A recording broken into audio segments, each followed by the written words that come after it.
നമസ്കാരം. Kozhikode medical college അത്യാഹിത വിഭാഗത്തിലുണ്ടായ അപകടത്തിന്റെ നടുക്കത്തിലാണ് കേരളം. 4 പേരുടെ മരണത്തിൽ അന്വേഷണം പുരോഗമിക്കുകയാണ്. ശ്വാസം മുട്ടിയാണ് മരിച്ചതെന്ന് ബന്ധുക്കൾ ആരോപിക്കുന്നു. പുക ശ്വസിച്ചതുകൊണ്ടല്ല മരണമെന്നാണ് പ്രാഥമിക പോസ്റ്റ്മോർട്ടം റിപ്പോർട്ട്. ഈ രോഗികൾ അതീവ ഗുരുതരാവസ്ഥയിൽ ചികിത്സയിലായിരുന്നുവെന്നാണ് അധികൃതർ പറയുന്നത്. വടക്കൻ കേരളത്തിലെ ഏറ്റവും വലിയ പൊതുജനാരോഗ്യ സംവിധാനത്തിലുണ്ടായ ഈ അപകടം നിസ്സാരമായി കണ്ടുകൂടാ. 151 രോഗികളാണ് UPS റൂമിൽ നിന്ന് പുക ഉയർന്നപ്പോൾ അവിടെ ചികിത്സയിലുണ്ടായിരുന്നത്. ഈ ഗൗരവമുള്ള വിഷയം ഇന്ന് സൂപ്പർ പ്രൈം ടൈം ചർച്ച ചെയ്യുന്നു. എന്നോടൊപ്പം ശ്രീ യൂസഫ് അലി, മരിച്ച നസീറയുടെ ബന്ധുവാണ്, Shri KT Kunhikannan CPIM, Shri Shankuttidas BJP, Shri Nijesh Aravind Congress എന്നിവർ. ആദ്യം ശ്രീ യൂസഫ് അലി, ഇപ്പോൾ പോസ്റ്റ്മോർട്ടം റിപ്പോർട്ട്, പ്രാഥമിക റിപ്പോർട്ട് വന്നിട്ടുണ്ട്. കൂടുതൽ വിശദമായ റിപ്പോർട്ട് പ്രതീക്ഷിക്കുന്നുണ്ട്. പ്രാഥമിക റിപ്പോർട്ട് അനുസരിച്ച് ഈ മരിച്ച 4 പേരുടെയും മരണം പുക ശ്വസിച്ചതുകൊണ്ടല്ല, ഇവർ അതീവ ഗുരുതരാവസ്ഥയിലുള്ള രോഗികളായിരുന്നു എന്ന് നേരത്തെ തന്നെ മെഡിക്കൽ കോളേജ് വ്യക്തമാക്കിയിരുന്നു. അതായത് ഈ തീപിടുത്തം അല്ലെങ്കിൽ ഈ പുക ഉയർന്ന സംഭവം അല്ല മരണകാരണം എന്നാണ് ഈ കാര്യത്തിലെ വിശദീകരണം. നിങ്ങൾക്ക് ബോധ്യപ്പെടുന്നതാണോ അത്? അതെ, പുക വന്നിട്ടല്ല അവിടെ ആ സമയത്ത് ഭയങ്കര ഒരു സൗണ്ട് ഇതും കേട്ടിട്ടുണ്ടായിരുന്നു. അതിൻ്റെ ശേഷമാണ് പുക ഇതൊക്കെ വന്നത്. പക്ഷെ പുക വരുമ്പോൾ ഞാൻ എൻ്റെ സിസ്റ്ററെ എടുത്ത് പുറത്തേക്ക് കൊണ്ടുപോയിട്ടുണ്ടായിരുന്നു. നിങ്ങളാണ് എടുത്ത് പുറത്തു കൊണ്ടുപോയത്? ഫസ്റ്റ് ഉണ്ടായെന്ന് വെച്ചിട്ടുണ്ടെങ്കിൽ എൻ്റെ കൂടെ സിസ്റ്റർമാരും ഉണ്ടായിരുന്നു. ആദ്യം അവിടെ സംഭവിച്ചിട്ടുണ്ടെങ്കിൽ ഒരു മഴ വന്നതിൻ്റെ ശേഷമായിരുന്നു ഇത് ഉണ്ടായത്. പിന്നെ ആദ്യം 2 പൊട്ടൽ വന്നു. അത് കഴിഞ്ഞിട്ട് അവിടെ പുക വന്നു, ഭയങ്കര പുക. പിന്നെ കാഷ്വാലിറ്റി എന്നാണ് ആ പൊട്ടൽ കേട്ടിട്ടുണ്ടായത്. അത് കഴിഞ്ഞിട്ടാണ് ICU അങ്ങോട്ട് വന്നത്. പിന്നെ നോക്കുമ്പോൾ കുറേ ആൾക്കാരുണ്ട് അവിടെ. ഒരു 100-200 പേരുകൾ പേഷ്യൻ്റ് ആയിട്ടുണ്ട്. പിന്നെ പേഷ്യൻറ്റിൻ്റെ കൂടെയുള്ള ആൾക്കാരുണ്ട്. 100-200 പേരുകളുണ്ടായിരുന്നു. അവരെ ഞങ്ങൾ ആദ്യം എമർജൻസി ഡോറിലേക്ക് അങ്ങോട്ട് പോയപ്പോൾ അവിടെ ക്ലോസ് ചെയ്തിരിക്കുകയായിരുന്നു എമർജൻസി ഡോറ്. അത് ഞങ്ങൾ ഒരു ചെങ്ങല വെച്ചിട്ടായിരുന്നു ഇതാക്കിയിരുന്നത്. അത് കുറച്ച് ആൾക്കാർ പോയി ചെങ്ങല അയച്ചിട്ട് ഒരു ഡോറെ തുറക്കാൻ കിട്ടിയിട്ടുള്ളൂ. അതിൻ്റെ ഉള്ളിൽ കൂടെ കുറച്ച് ആൾക്കാരെ പുറത്തോട്ടാക്കി. അത് കഴിഞ്ഞിട്ട് ആൾക്കാരൊക്കെ പുറത്തോട്ടാക്കിയിട്ട് പിന്നെ ഒരു ഡോർ തുറക്കാൻ കിട്ടുന്നില്ല. എമർജൻസി ഡോർ ഇല്ല തോന്നുന്നുണ്ട് അവിടെ, അത് തുറക്കാൻ കിട്ടിയില്ലായിരുന്നു. അത് കഴിഞ്ഞിട്ട് ഞങ്ങൾ ഇപ്പുറ സൈഡിലേക്ക് കൂടെ വന്നിട്ട് ഒരു ഡോർ ഞങ്ങൾ ചവിട്ടി പൊളിക്കുക ചെയ്തത്. എന്നിട്ടാണ് ഞങ്ങൾ ഇങ്ങോട്ട് കടന്നിട്ട് ICUവിൻ്റെ അങ്ങോട്ട് വന്നു. അപ്പോൾ അവിടെയൊക്കെ പുക വന്നിട്ടുണ്ടായിരുന്നു. ആശുപത്രി സ്റ്റാഫ്, സെക്യൂരിറ്റി ജീവനക്കാരും മറ്റ് അറ്റൻഡർമാരും സ്റ്റാഫും ഒന്നും ഉണ്ടായിരുന്നില്ലേ ഈ കാര്യത്തിൽ? അവിടെ സെക്യൂരിറ്റി ആൾക്കാരെ അവിടെ കണ്ടിട്ടില്ലായിരുന്നു ആ സമയത്ത്. അങ്ങനെ ഒരാൾ അവിടെ ഇല്ല. അവർ സെക്യൂരിറ്റികൾ ആൾക്കാരെ ഫസ്റ്റ് അവിടെ കയറ്റി വിടുന്ന അവിടെ ഉണ്ട് എന്നല്ലാതെ ആ സമയത്ത് സെക്യൂരിറ്റികൾ ആരും കണ്ടില്ല അവിടെ. ഞങ്ങൾക്ക് പെട്ടെന്ന് എന്താ ചെയ്യേണ്ടത് ഞങ്ങൾക്ക് അറിയില്ലായിരുന്നു. അങ്ങനത്തെ ഒരു ഇതായിരുന്നു. ഭയങ്കര ഭീകര അന്തരീക്ഷമായിരുന്നു അവിടെ ഉണ്ടായിരുന്നില്ല. എന്നിട്ട് ഈ രോഗികളെ, ഉണ്ടായിരുന്ന രോഗികളെ, അതിൽ തന്നെ റെഡ് ഏരിയയിലായിരുന്നു നസീറ അടക്കം എന്നാണ് നേരത്തെ പ്രിൻസിപ്പാൾ തന്നെ വിശദീകരിച്ചത്. ഇവരെയൊക്കെ എങ്ങനെയാണ് പുറത്തേക്ക് മാറ്റിയത്? ആദ്യം അവിടുത്തെ ആൾക്കാരെ മാറ്റി കഴിഞ്ഞ് ഞങ്ങൾ കുറേ ആൾക്കാർ കൂടിച്ച് അവിടെയുള്ള രോഗികളെ കൂടെയുള്ള ആൾക്കാർ തന്നെ കുറേ ഉണ്ടായിരുന്നു അവിടെ.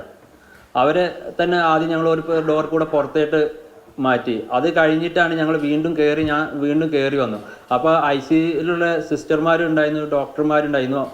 അപ്പം തന്നെ അവിടെ ICU തന്നെ ഒരു 7 പേഷ്യൻ്റ് എങ്ങാനും ഉണ്ടാവും. എല്ലാവരും വെന്റിലേറ്ററിലൊക്കെ ആയിരുന്നു. അതിൽ നടക്കാൻ പറ്റുന്നവരൊക്കെ നടന്ന് അങ്ങോട്ടാക്കി, ഞങ്ങൾ പുറത്തോട്ടാക്കി. പിന്നെ അത് വെന്റിലേറ്ററിൽ ഒഴിവാക്കിയിട്ടുണ്ടെങ്കിൽ ട്രോളിയൊന്നും അങ്ങോട്ട് ഇതിൻ്റെ ഡോറിൻ്റെ ഉള്ളിൽ കൂടെ കൊണ്ടുപോകാൻ പറ്റില്ലായിരുന്നു. എന്നിട്ടാണ് ഞങ്ങൾ അത് ചവിട്ടി പൊളിച്ചിട്ട് അതിൻ്റെ ഉള്ളിൽ കൂടെ സ്റ്റെപ്പ് വഴിയാണ് ഇറക്കി കൊണ്ടുപോകുന്നത് വെന്റിലേറ്ററിലുള്ള രോഗികളെ. വെന്റിലേറ്ററിൽ ഉണ്ടായിരുന്ന രോഗികളെ അതായത് നിങ്ങളാണ് ചവിട്ടി പൊളിക്കുന്നത് ഡോറ് എന്ന് പറഞ്ഞാൽ കൂട്ടിരിപ്പുകാരാണ്? ഞാൻ എൻ്റെ കൂടെ വേറെ ആൾക്കാരുണ്ടായിരുന്നു, ഞങ്ങൾ ചവിട്ടി പൊളിച്ചത്. എന്നിട്ടാണ് ഈ ഏറ്റവും സീരിയസ് ആയി ക്രിട്ടിക്കൽ കണ്ടീഷനിൽ ഉണ്ടായിരുന്ന രോഗികളെ പുറത്തേക്ക് എടുത്തത് അല്ലേ? അതെ. അപ്പോ അങ്ങോട്ട് അല്ലാതെ വേറെ ഓപ്ഷൻ ഇല്ലായിരുന്നു ഞങ്ങൾക്ക്. വേറെ ഞങ്ങൾക്ക് ഒരു ഇതില്ലായിരുന്നു. എന്ത് ചെയ്യണം ഞങ്ങൾക്ക് അറിയുന്നില്ല.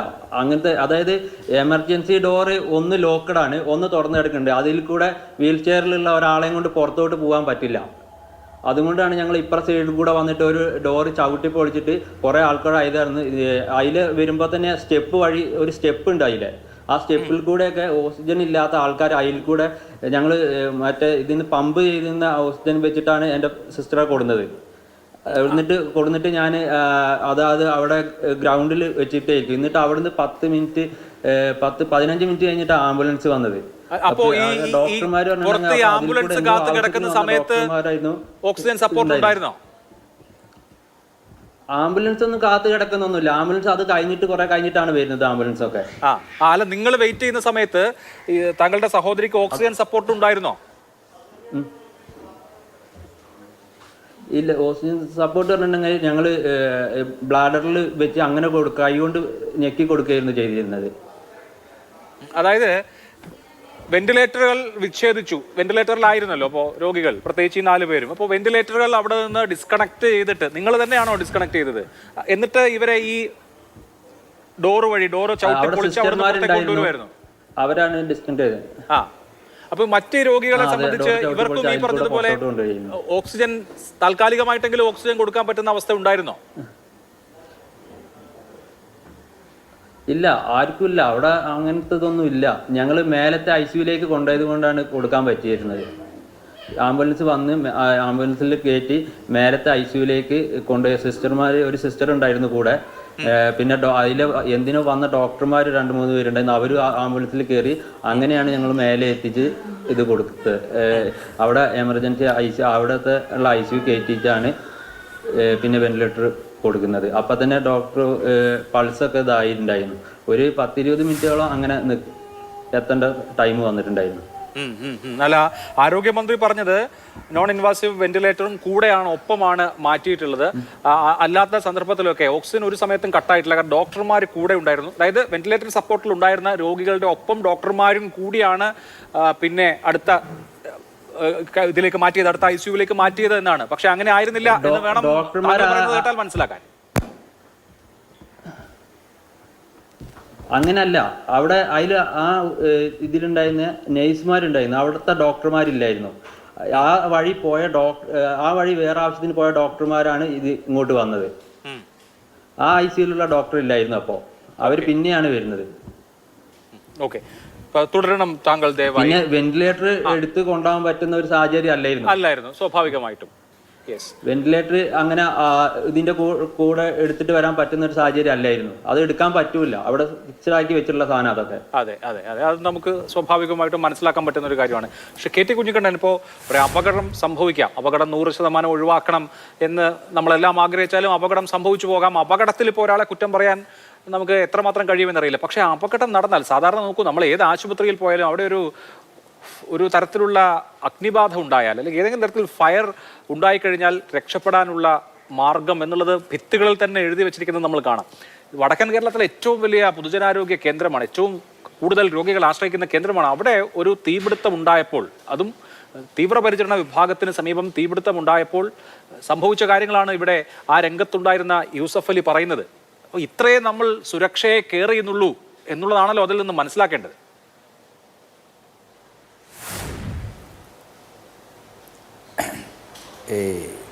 അഭിലാഷ് തന്നെ പറഞ്ഞല്ലോ, നമ്മൾ 155 രോഗികളുണ്ടായിരുന്ന ഒരു അത്യാഹിത വിഭാഗത്തിലുണ്ടായ അങ്ങേയറ്റം പരിഭ്രാന്തി പടർത്തിയ ഒരു സംഭവത്തെക്കുറിച്ചാണ് ചർച്ച ചെയ്യുന്നത്.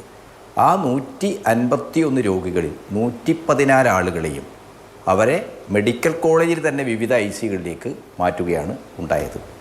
ബാക്കി വരുന്ന 12 പേരെ ഗവൺമെൻറ്റിൻ്റെ തന്നെ ജനറൽ ആശുപത്രിയിലേക്ക് മാറ്റുകയാണ് ചെയ്തത്. ഈ നടപടികളെല്ലാം നടന്നത്, ഈ ചർച്ചയിൽ പങ്കെടുക്കുന്നത് നമ്മളെല്ലാവരും അറിയണം. അപ്പോൾ യൂസഫ് അലി അവിടെ ഉണ്ടായിരുന്ന ആളാണ്, അദ്ദേഹം പരിഭ്രാന്തിയിൽപ്പെട്ട ഒരാളാണ്. ആ സന്ദർഭത്തെ എങ്ങനെ മാനേജ് ചെയ്യണം നമ്മൾ ഓരോരുത്തരും നേരിടുന്നൊരു പ്രശ്നമാണ്. പക്ഷേ അവിടെ ഈ 151 പേരിൽ 114 ആളുകളെയും മെഡിക്കൽ കോളേജിലെ വിവിധ ICUകളിലേക്ക് മാറ്റി. അതേപോലെ തന്നെ 12 പേരെ ഗവൺമെൻറ് ജനറൽ ആശുപത്രിയിലേക്ക് മാറ്റി. മറ്റ് ആളുകളെ 25ഓളം പേരെയാണ് ഈ കോഴിക്കോട് കോപ്പറേറ്റീവ് ഹോസ്പിറ്റൽ ഉൾപ്പെടെയുള്ള സ്വകാര്യ ആശുപത്രികളിലേക്ക് മാറ്റിയത്.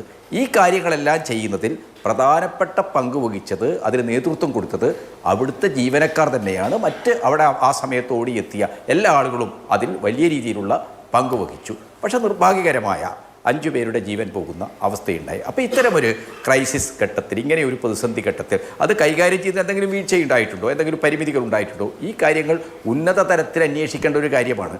അപ്പോൾ ആ ഉന്നത തലത്തിൽ അന്വേഷിക്കണം എന്ന് പറയുമ്പോൾ എന്താണ്, ഇത്തരം ആശുപത്രികൾ, ഇവിടെ അഭിലാഷ് എന്നോട് ചോദിച്ചത് അവിടെ ആവശ്യമായ ഒരു സെക്യൂരിറ്റി സിസ്റ്റം, സുരക്ഷാ സംവിധാനം ഉണ്ടായിരുന്നില്ല എന്നാണ്. തീർച്ചയായിട്ടും അത് ഉള്ളത് കൊണ്ടാണല്ലോ ജീവനക്കാർക്ക് 151 രോഗികളിൽ നിന്ന് 114 ആളുകളെയും, ഇതെല്ലാം അത്യാഹിത വിഭാഗത്തിലെ രോഗികളെയാണ്, നമുക്കൊരു ഫയർ ഉണ്ടായി കഴിഞ്ഞാൽ പാലിക്കേണ്ട ചില പ്രോട്ടോകോളുകൾ ഉണ്ടല്ലോ. ഇവിടെ ഇപ്പോ യൂസഫ് അലി മാത്രമല്ല, മരിച്ചുപോയിട്ടുള്ള ഗോപാലന്റെ മരുമകൻ, മകളുടെ ഭർത്താവ് പറഞ്ഞത് ഡോക്ടർമാരും നഴ്സുമാരും സ്റ്റാഫും ഒക്കെ സ്വന്തം ജീവൻ അവഗണിച്ചുകൊണ്ട് രക്ഷിക്കാൻ ശ്രമിച്ചു എന്നാണ്. ശരിയാണ്, അവിടുത്തെ മനുഷ്യർ അങ്ങനെ ശ്രമിച്ചു, അവർ പെടാപ്പാട് പെട്ടിട്ടുണ്ടെന്നുള്ളത് ശരിയാണ്. അത് താങ്കൾ പറഞ്ഞത് ഞാൻ അംഗീകരിക്കുന്നു. പക്ഷേ ഇങ്ങനെ ഇത്രയും അധികം ആളുകൾ വരുന്ന ഒരിടത്തെ ഫയർ മാനേജ്മെന്റ് സിസ്റ്റം ഇങ്ങനെയാണോ ആകേണ്ടത്? ഒരു ഫയർ ഉണ്ടായി കഴിഞ്ഞാൽ അലാം മുഴങ്ങണം, അതിനുശേഷം കൃത്യമായ ആളുകളെ ഇവോക്കേറ്റ് ചെയ്യാൻ സാധാരണ നിലയിൽ പദ്ധതി ഉണ്ടാവേണ്ടതാണ്. അങ്ങനെ ആ നോംസ് പാലിക്കുന്നുണ്ടോ എന്നതിന്റെ അടിസ്ഥാനത്തിലാണ് കെട്ടിടങ്ങൾക്ക് അനുമതി പോലും കൊടുക്കാറ്. നമ്മൾ വലിയ ആളുകൾ കൂടുന്ന എല്ലാ ഇടങ്ങളെ സംബന്ധിച്ചുള്ള സങ്കല്പം അങ്ങനെയാണ്. പക്ഷേ എന്താണ് സംഭവിച്ചത്? ഈ പറയുന്നത് പോലെ ആളുകൾക്ക് സ്വന്തം ജീവൻ പണയം വെച്ചും ഈ ഡോറ് തല്ലിപ്പൊളിച്ചും സ്റ്റെയർ കേസിലൂടെ വീൽ ചെയർ ഇറക്കിയൊക്കെ ഒരു രക്ഷാപ്രവർത്തനം നടത്തേണ്ടി വന്നു. അപ്പോൾ ഈ പറഞ്ഞ സിസ്റ്റം എന്ന് പറയുന്നത് ധാരാളം ഫോൾട്ടുകൾ ഉള്ളതാണ് എന്നുള്ളത് നമ്മൾ അംഗീകരിക്കണം. അല്ല, അതിന് എന്തെങ്കിലും പരിമിതി ഉണ്ടായിട്ടുണ്ടോ എന്നുള്ള കാര്യം നമ്മൾ അന്വേഷിക്കണം. പക്ഷേ ഈ 151 പേരിൽ 114 പേരെയും മെഡിക്കൽ കോളേജിലെ വിവിധ ICകളിലേക്ക്, അഭിലാഷിന് അറിയാമല്ലോ, ഇവിടെ ഇരിക്കുന്ന നിജേഷിന് അറിയാമല്ലോ, മെഡിക്കൽ കോളേജിൻ്റെ കെട്ടിടങ്ങൾ പല സ്ഥലങ്ങളിലായിട്ട് നിൽക്കുന്നതാണ്. ഈ വിവിധ ICകളിലേക്ക് എങ്ങനെ മാറ്റാൻ കഴിഞ്ഞു?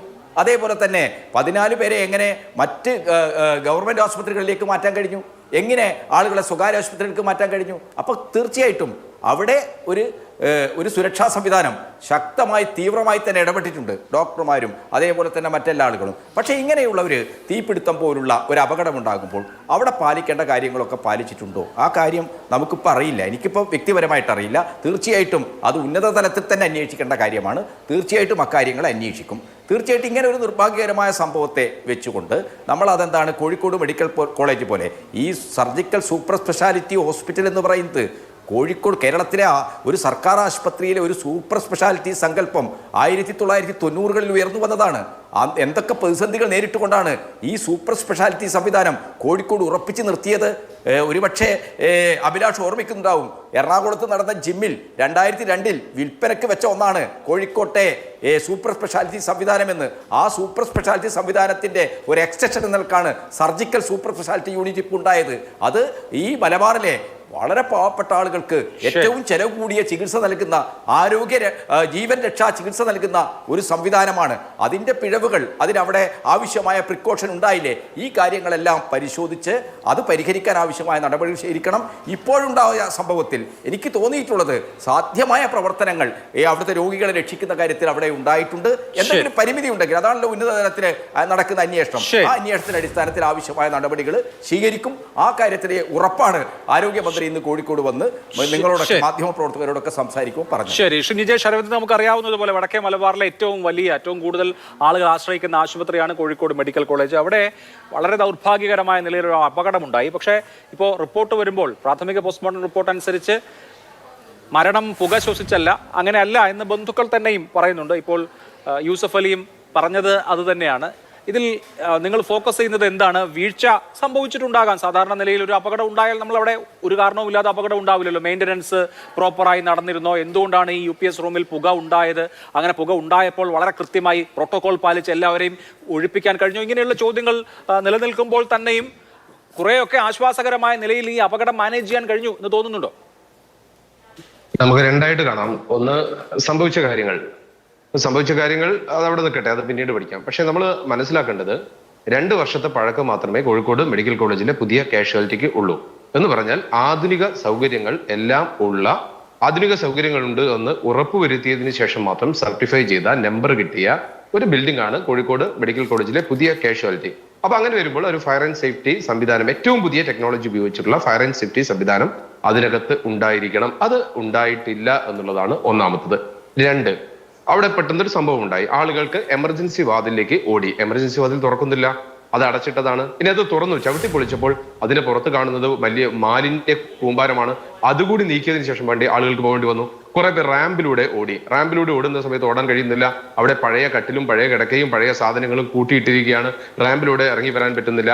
ഇതൊക്കെ സംഭവിച്ചിരിക്കുന്നത് അവിടെയുള്ള അഡ്മിനിസ്ട്രേഷന്റെ പരാജയമാണ്. അത് നമ്മൾ അംഗീകരിച്ചത്. കോഴിക്കോട് മെഡിക്കൽ കോളേജിനകത്ത് കാഷ്വാലിറ്റിയിലെ എമർജൻസി വാതിൽ തുറക്കുന്നില്ല എങ്കിൽ, ഞാൻ സംഭവിച്ച കാര്യങ്ങളിലേക്ക് പോകുന്നില്ല, തുറക്കുന്നില്ല എങ്കിൽ, റാമ്പിൽ പഴയ സാധനങ്ങൾ കൂട്ടിയിട്ടിട്ടുണ്ട് എങ്കിൽ, എമർജൻസി വാതിലിന്റെ മുന്നിൽ ഈ മാലിന്യം കൂട്ടിയിട്ടുണ്ട് എങ്കിൽ, അതൊക്കെ മനുഷ്യരായ ആളുകൾ തന്നെ മെയിൻറ്റെയിൻ ചെയ്യേണ്ട ആളുകൾ ചെയ്യാത്തത് കൊണ്ടാണ്. ഇനി രണ്ടാമത്തെ കാര്യം, ഞാൻ നേരത്തെ പറഞ്ഞു, ഇത് 2 വർഷം കഷ്ടിയായിട്ടേ ഉള്ളൂ പുതിയ കാഷ്വാലിറ്റിക്ക് വന്നിട്ട്. അങ്ങോട്ട് ഒറ്റ വഴിയേ ഉള്ളൂ. നമ്മളൊക്കെ മനസ്സിലാക്കേണ്ടത് ഒരു വഴി മാത്രമാണുള്ളത്. നമ്മളെ കാരന്തൂർ റോഡിലെ വയനാടേക്ക് പോകുന്ന വഴിയിൽ നിന്ന് ഒറ്റ എൻട്രൻസ് മാത്രമാണുള്ളത്. പഴയ കാഷ്വാലിറ്റി എന്തെല്ലാം പ്രയാസങ്ങൾ ഉണ്ടെങ്കിലും പഴയ കാഷ്വാലിറ്റിക്കകത്തേക്ക് മെയിൻ ഗേറ്റിലൂടെ വരാമായിരുന്നു, താഴെ ഡെന്റൽ കോളേജിന്റെ അടുത്തുകൂടി വരാമായിരുന്നു, ഇപ്പുറത്ത് മോർച്ചറിയുടെ സൈഡിൽ കൂടി വരാമായിരുന്നു, ഇനി വേണമെങ്കിൽ മെയിൻ എൻട്രൻസ് കൂടി കയറിയിട്ട് കോഫി എസ്റ്റേറ്റിലൂടെ മോർച്ചറി കൂടി വരാമായിരുന്നു. 4 എൻട്രൻസ് ആ മെഡിക്കൽ കോളേജ് ഉണ്ടായിരുന്നു. ഇന്നലെ ഏറ്റവും കൂടുതൽ അനുഭവിച്ചത് എന്തുകൊണ്ടാണ്?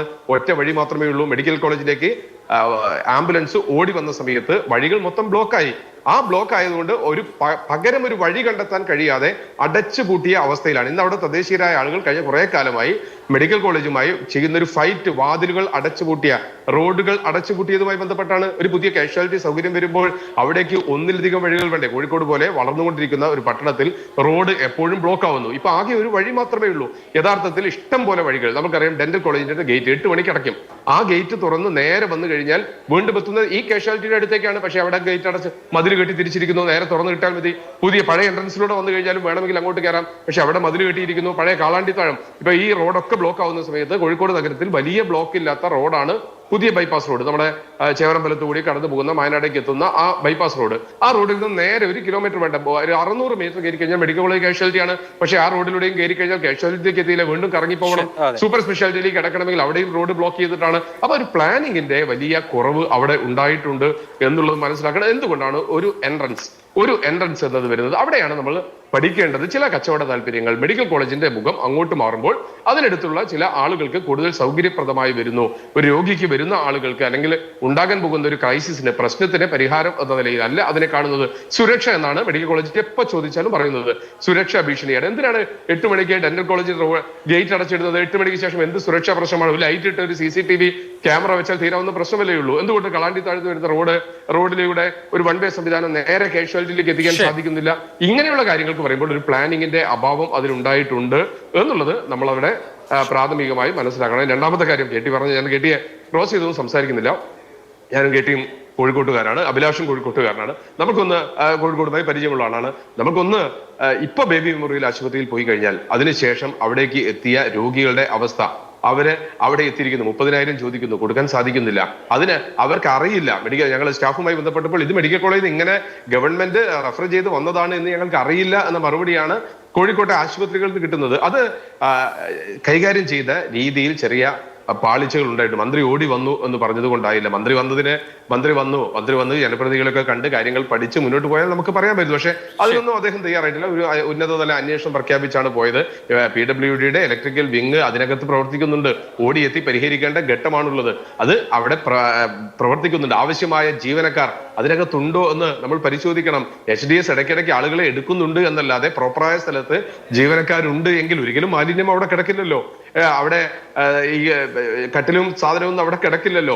ഇനി ഒരു കൃത്യമായ പ്ലാനിങ്, ഏകദേശം 300 ഏക്കർ വരുന്ന സ്ഥലത്തേക്ക് ഒരു എൻട്രൻസ് മാത്രമുള്ള ഒരു കാഷ്വാലിറ്റി അവിടെ ഉണ്ടാവില്ലല്ലോ. അപ്പൊ അതിനൊക്കെ വലിയ പരാജയങ്ങൾ വന്നിട്ടുണ്ട് എന്ന് സമ്മതിച്ചുകൊണ്ടും അത് തിരുത്തിക്കൊണ്ടും മാത്രമേ മുന്നോട്ട് പോകൂ. ക്രൈസിസ് എപ്പോഴും ഉണ്ടാകാം, ഏത് സമയത്തും ഉണ്ടാകാം. ഈ 2 വർഷമായ കാഷ്വാലിറ്റിയിൽ ഇങ്ങനെ ഉണ്ടായത് അസ്വാഭാവികമാണ് എന്ന കാര്യത്തിൽ യാതൊരു സംശയമില്ല. പഴയ കെട്ടിടത്തിലായിരുന്നുവെങ്കിൽ നമുക്ക് അംഗീകരിക്കാമായിരുന്നു. പക്ഷെ ഏറ്റവും പുതിയ ടെക്നോളജി ഉണ്ടായിരുന്ന ഈ കാലഘട്ടത്തിൽ 2 വർഷം പ്രായമായ മാത്രമുള്ള സ്ഥലത്ത് ഏറ്റവും ആധുനികമായ ഉപകരണങ്ങൾ പൊട്ടിത്തെറിക്കുന്നുണ്ട് എങ്കിൽ അത് പരിഹരിക്കാനുള്ള സംവിധാനവും ഉണ്ടാവേണ്ടിയിരുന്നു. പിന്നെ അതിന്റെ കാരണങ്ങളെ സംബന്ധിച്ച് വിശദമായ അന്വേഷണം വേണം. 38 ബാറ്ററി യൂണിറ്റുകൾ കത്തിയിട്ടുണ്ട് എന്നാണ് ആദ്യത്തെ പ്രാഥമികമായ പരിശോധനയിൽ നിന്ന് വരുന്നത്. മന്ത്രി തന്നെ പറയുന്ന MRI മെഷീൻ പുതിയതാണ്, ഫിലിപ്സിൻ്റെതാണ്. അത് 6 മാസം കൂടുമ്പോൾ കമ്പനി തന്നെ മെയിൻ്റനൻസ് നടത്തുന്നതാണ്. അപ്പോൾ എങ്ങനെ ഇത് സംഭവിച്ചു എന്നുള്ളത് താങ്കൾ പറഞ്ഞതുപോലെ വളരെ പ്രധാനപ്പെട്ട ഒരു ചോദ്യമാണ്. കാലപ്പഴക്കത്തിന്റെ പ്രശ്നം അവിടെ ഇല്ലതാനും. ശ്രീ ശങ്കുട്ടി ദാസ് കൂടി ചേർന്നുണ്ട്. ശ്രീ ശങ്കു, അപകടങ്ങൾ എപ്പോൾ വേണമെങ്കിലും സംഭവിക്കാം, അതിനെ എങ്ങനെ നേരിടുന്നു എന്നുള്ളത് പ്രധാനമാണ്. ഇവിടെ മനുഷ്യാധ്വാനം കൊണ്ട് കാഷ്വാലിറ്റീസ് കുറഞ്ഞിട്ടുണ്ട്, അതല്ലെങ്കിൽ വലിയ തോതിലുള്ള കുഴപ്പമുണ്ടായില്ല എന്ന് നമുക്ക് പറയാം. പക്ഷേ അപ്പോൾ പോലും കൃത്യമായി എങ്ങനെയാണോ മാനദണ്ഡങ്ങൾ അനുസരിച്ച് ഒരു തരത്തിലുള്ള ഫയർ എമർജൻസി ഉണ്ടായാൽ എങ്ങനെയൊക്കെ അതിനെ ഡീൽ ചെയ്യണോ അങ്ങനെയൊക്കെ ഡീൽ ചെയ്തോ എന്ന് ചോദിച്ചു കഴിഞ്ഞാൽ ആളുകൾ കൂട്ടത്തോടുകൂടി വാതിലൊക്കെ തല്ലിപ്പൊളിച്ച് മറ്റുള്ളവരെ രക്ഷിച്ചു എന്നതിനപ്പുറത്ത് കൃത്യമായി പ്രോട്ടോകോൾ പാലിച്ച ഒന്നും നടന്നിട്ടില്ല. നടത്താനുള്ള സംവിധാനം ഉണ്ടായിരുന്നില്ല. എമർജൻസി വാതിൽ തുറക്കാൻ പറ്റുന്ന അവസ്ഥയിലായിരുന്നില്ല. അതിന് താഴേക്കുള്ള ഭാഗത്ത് മാലിന്യങ്ങളായിരുന്നു. ഇത് ഒരു വലിയ സൂചനയാണല്ലോ. അപകടങ്ങൾ എപ്പോൾ വേണമെങ്കിലും ഉണ്ടാവാം. അതിനെ ഒരുങ്ങി തയ്യാറെടുത്തിരുന്നില്ല എങ്കിൽ വലിയ വലിയ വലിയ ദുരന്തങ്ങളിലേക്ക് എത്തിക്കാം എന്നതിന്റെ ഒരു പാഠമായി കോഴിക്കോട് സംഭവത്തെ കാണാൻ കഴിയുമോ? തീർച്ചയായിട്ടും അതെ. ഇത് നമ്മുടെയൊക്കെ കണ്ണു തുറപ്പിക്കുന്ന ഒരു അനുഭവമാണ് യഥാർത്ഥത്തിൽ. ഏതായാലും ഇതിൽ രോഗികൾക്കാർക്കും മരണം സംഭവിച്ചിട്ടില്ല. പുക പടർന്നത് കൊണ്ട് കാഷ്വാലിറ്റീസ് ഉണ്ടായിട്ടില്ല എന്നുള്ളത് നമ്മളെല്ലാവരെയും സംബന്ധിച്ചിടത്തോളം വളരെ ആശ്വാസകരമായിട്ടൊരു കാര്യമാണ്. കാരണം എന്തെങ്കിലും സംഭവിച്ചിരുന്നെങ്കിൽ നമ്മുടെ സംസ്ഥാനം ഒട്ടാകെ അതിന് ഉത്തരവാദികളാകുമായിരുന്നു. ഏതായാലും വലിയ കാഷ്വാലിറ്റീസ് ഇല്ലാതെ ഈ പ്രശ്നം പരിഹരിക്കാൻ സാധിച്ചു. അവിടെയുള്ള സ്റ്റാഫിന്റെയും ഹോസ്പിറ്റൽ മറ്റുള്ള ആളുകളുടെയൊക്കെ കാര്യക്ഷമമായിട്ടുള്ള ഇടപെടൽ കൊണ്ട് ഒരാൾക്ക് പോലും ജീവൻ അപകടം സംഭവിക്കാതെ ഇത് പരിഹരിക്കാൻ സാധിച്ചു എന്നത് വളരെ സന്തോഷകരമായ വളരെ ആശ്വാസകരമായ ഒരു കാര്യമാണ്. ഈ സാഹചര്യത്തിൽ രാഷ്ട്രീയമായിട്ടുള്ള ആരോപണ പ്രത്യാരോപണങ്ങൾക്കൊന്നും വലിയ പ്രസക്തി ഉണ്ടെന്ന് ഞാൻ കരുതുന്നില്ല. എങ്കിൽ പോലും നമ്മുടെ ആരോഗ്യ മേഖലയുടെ ഒരു അവസ്ഥയെ സംബന്ധിച്ച് കൂടുതൽ ഒരു ആലോചനയ്ക്കുള്ള ഒരു അവസരമായി നമ്മൾ ഇതിനെ മാറ്റിയെടുക്കേണ്ടതുണ്ട് എന്ന കാര്യത്തിൽ യാതൊരു സംശയവുമില്ല. യഥാർത്ഥത്തിൽ നമ്മൾ കേരളത്തിന്റെ ആരോഗ്യ മേഖലയുടെ മികവിനെ പറ്റി പറയുമ്പോഴെല്ലാം നമ്മൾ യഥാർത്ഥത്തിൽ സ്വകാര്യ മേഖലയിലുള്ള മികവിന്റെ തോളിൽ ചാരി നിന്നുകൊണ്ട് ഈ പൊതുമേഖലയിലുള്ള പോരായ്മകളെ മറച്ചു പിടിക്കുകയാണ് ചെയ്യാറ്. കേരളം ആരോഗ്യ മേഖലയിൽ നമ്പർ വൺ എന്ന് നമ്മൾ പറയുമ്പോൾ പോലും അവിടുത്തെ യാഥാർത്ഥ്യം കേരളത്തിന്റെ നമ്പർ 1 നിലനിർത്തുന്നത് പ്രൈവറ്റ് സെക്ടറിന്റെ വലിയ രീതിയിലുള്ള മികവാണ് എന്നുള്ളതാണ്. അതായത് കേരളത്തിന്റെ ആരോഗ്യ മേഖലയുടെ 80% ആംബുലേറ്ററി കെയർ ആണെങ്കിലും 60% ഇൻപേഷ്യന്റ് കെയർ ആണെങ്കിലും നിർവഹിക്കുന്നത് പ്രൈവറ്റ് സെക്ടറാണ്. 40% ആളുകൾ മാത്രം, ഒരു നിവൃത്തിയില്ലാത്ത ആളുകൾ മാത്രം സർക്കാർ ആശുപത്രികളെ, പൊതു ആരോഗ്യ മേഖലയെ ആശ്രയിക്കുന്ന രീതിയിൽ പൊതുജനത്തിന്റെ ട്രസ്റ്റ് പോലും പൊതു ആരോഗ്യ മേഖലയ്ക്ക് നഷ്ടപ്പെട്ടിട്ടുണ്ട് എന്നുള്ളത് വലിയൊരു യാഥാർത്ഥ്യമാണ്. അതുകൊണ്ട് തന്നെ നമ്മുടെ പൊതു ആരോഗ്യ മേഖല, നമ്മുടെ പബ്ലിക് ഹെൽത്ത് സെക്ടർ എന്ന് പറയുന്നത് രാജ്യത്തെ മറ്റു സംസ്ഥാനങ്ങളോട് താരതമ്യം ചെയ്യുമ്പോൾ പോലും വളരെ താഴ്ന്ന നിലയിലാണ് നിൽക്കുന്നത് എന്നുള്ളത് ദുരഭിമാനമില്ലാതെ നമ്മൾ അംഗീകരിക്കുകയും അത് പരിഹരിക്കാൻ വേണ്ട നടപടികൾ സ്വീകരിക്കുകയും വേണം. ഏറ്റവും പ്രധാനമായി ഞാൻ കാണുന്ന കാര്യം ഈ പൊതുജനാരോഗ്യ മേഖലയ്ക്കുള്ള ബജറ്ററി അലോക്കേഷനാണ്. നമുക്കൊരു നാഷണൽ ഹെൽത്ത് സ്കീം 2017 പൊതുജനാരോഗ്യ സ്കീം ഉണ്ട്. ആ നാഷണൽ ഹെൽത്ത് സ്കീം പറയുന്നത് ഓരോ സംസ്ഥാനത്തിന്റെയും ബജറ്റിന്റെ ഏറ്റവും ചുരുങ്ങിയത് 8% പബ്ലിക് ഹെൽത്ത് സെക്ടറിന് നീക്കി വെക്കണം. സംസ്ഥാന GDP-യുടെ 2.5% പബ്ലിക് ഹെൽത്ത് സെക്ടറിന് നീക്കി വെക്കണം എന്നുള്ളതാണ്. കണ്ടിന്യൂസ് ആയിട്ട് ഇന്ത്യയിലെ തന്നെ ഏറ്റവും കുറച്ച് പൈസ പൊതുജനാരോഗ്യ മേഖലയ്ക്ക് നീക്കി വെക്കുന്ന സംസ്ഥാനം നമ്മളാണ്. 2024-25 കണക്ക് പ്രകാരമാണെങ്കിൽ നമ്മുടെ ജനറൽ ബജറ്റിന്റെ 5.5% 5.5% ആണ് പബ്ലിക് ഹെൽത്ത് സെക്ടറിനുള്ള ബജറ്ററി അലോക്കേഷൻ. നാഷണൽ ആവറേജ് 6.2 ആണ്, 6.2% എന്നുള്ളത് നമ്മൾ ആലോചിക്കണം. ഇത് എങ്ങനെയാണ് കാലം കൊണ്ട് ഈ പബ്ലിക് ഹെൽത്തിലുള്ള കോൺട്രിബ്യൂഷൻ കുറഞ്ഞു വന്നത്? 1983-84 കാലത്ത് മൊത്തം ബജറ്റിന്റെ 8.8% പൊതുജനാരോഗ്യ മേഖലയ്ക്ക് ആയിരുന്നു. 93-94 ആയപ്പോഴേക്ക് അത് 7%, 2014-15 ആയപ്പോഴേക്ക് അത് 6%, 2024-25 ആയപ്പോഴേക്ക് അത് 5.5% എന്നുള്ള നിലയിൽ ഏറ്റവും താഴ്ന്ന നിലയിലേക്ക് എത്തിയിരിക്കുകയാണ്. ഇതുകൊണ്ട് സംഭവിക്കുന്നത് എന്താണ്? ഇതുകൊണ്ട് സംഭവിക്കുന്ന ഏറ്റവും സാധാരണക്കാരായിട്ടുള്ള ആളുകൾക്ക് അവർക്ക് ആരോഗ്യ മേഖലയെ ആശ്രയിക്കാൻ കഴിയുന്നില്ല. പ്രൈവറ്റ് ഹെൽത്ത് സെക്ടറിനെ മാത്രം ആശ്രയിക്കേണ്ട ഗതികേടിൽ നിൽക്കുകയാണ് ആളുകൾ.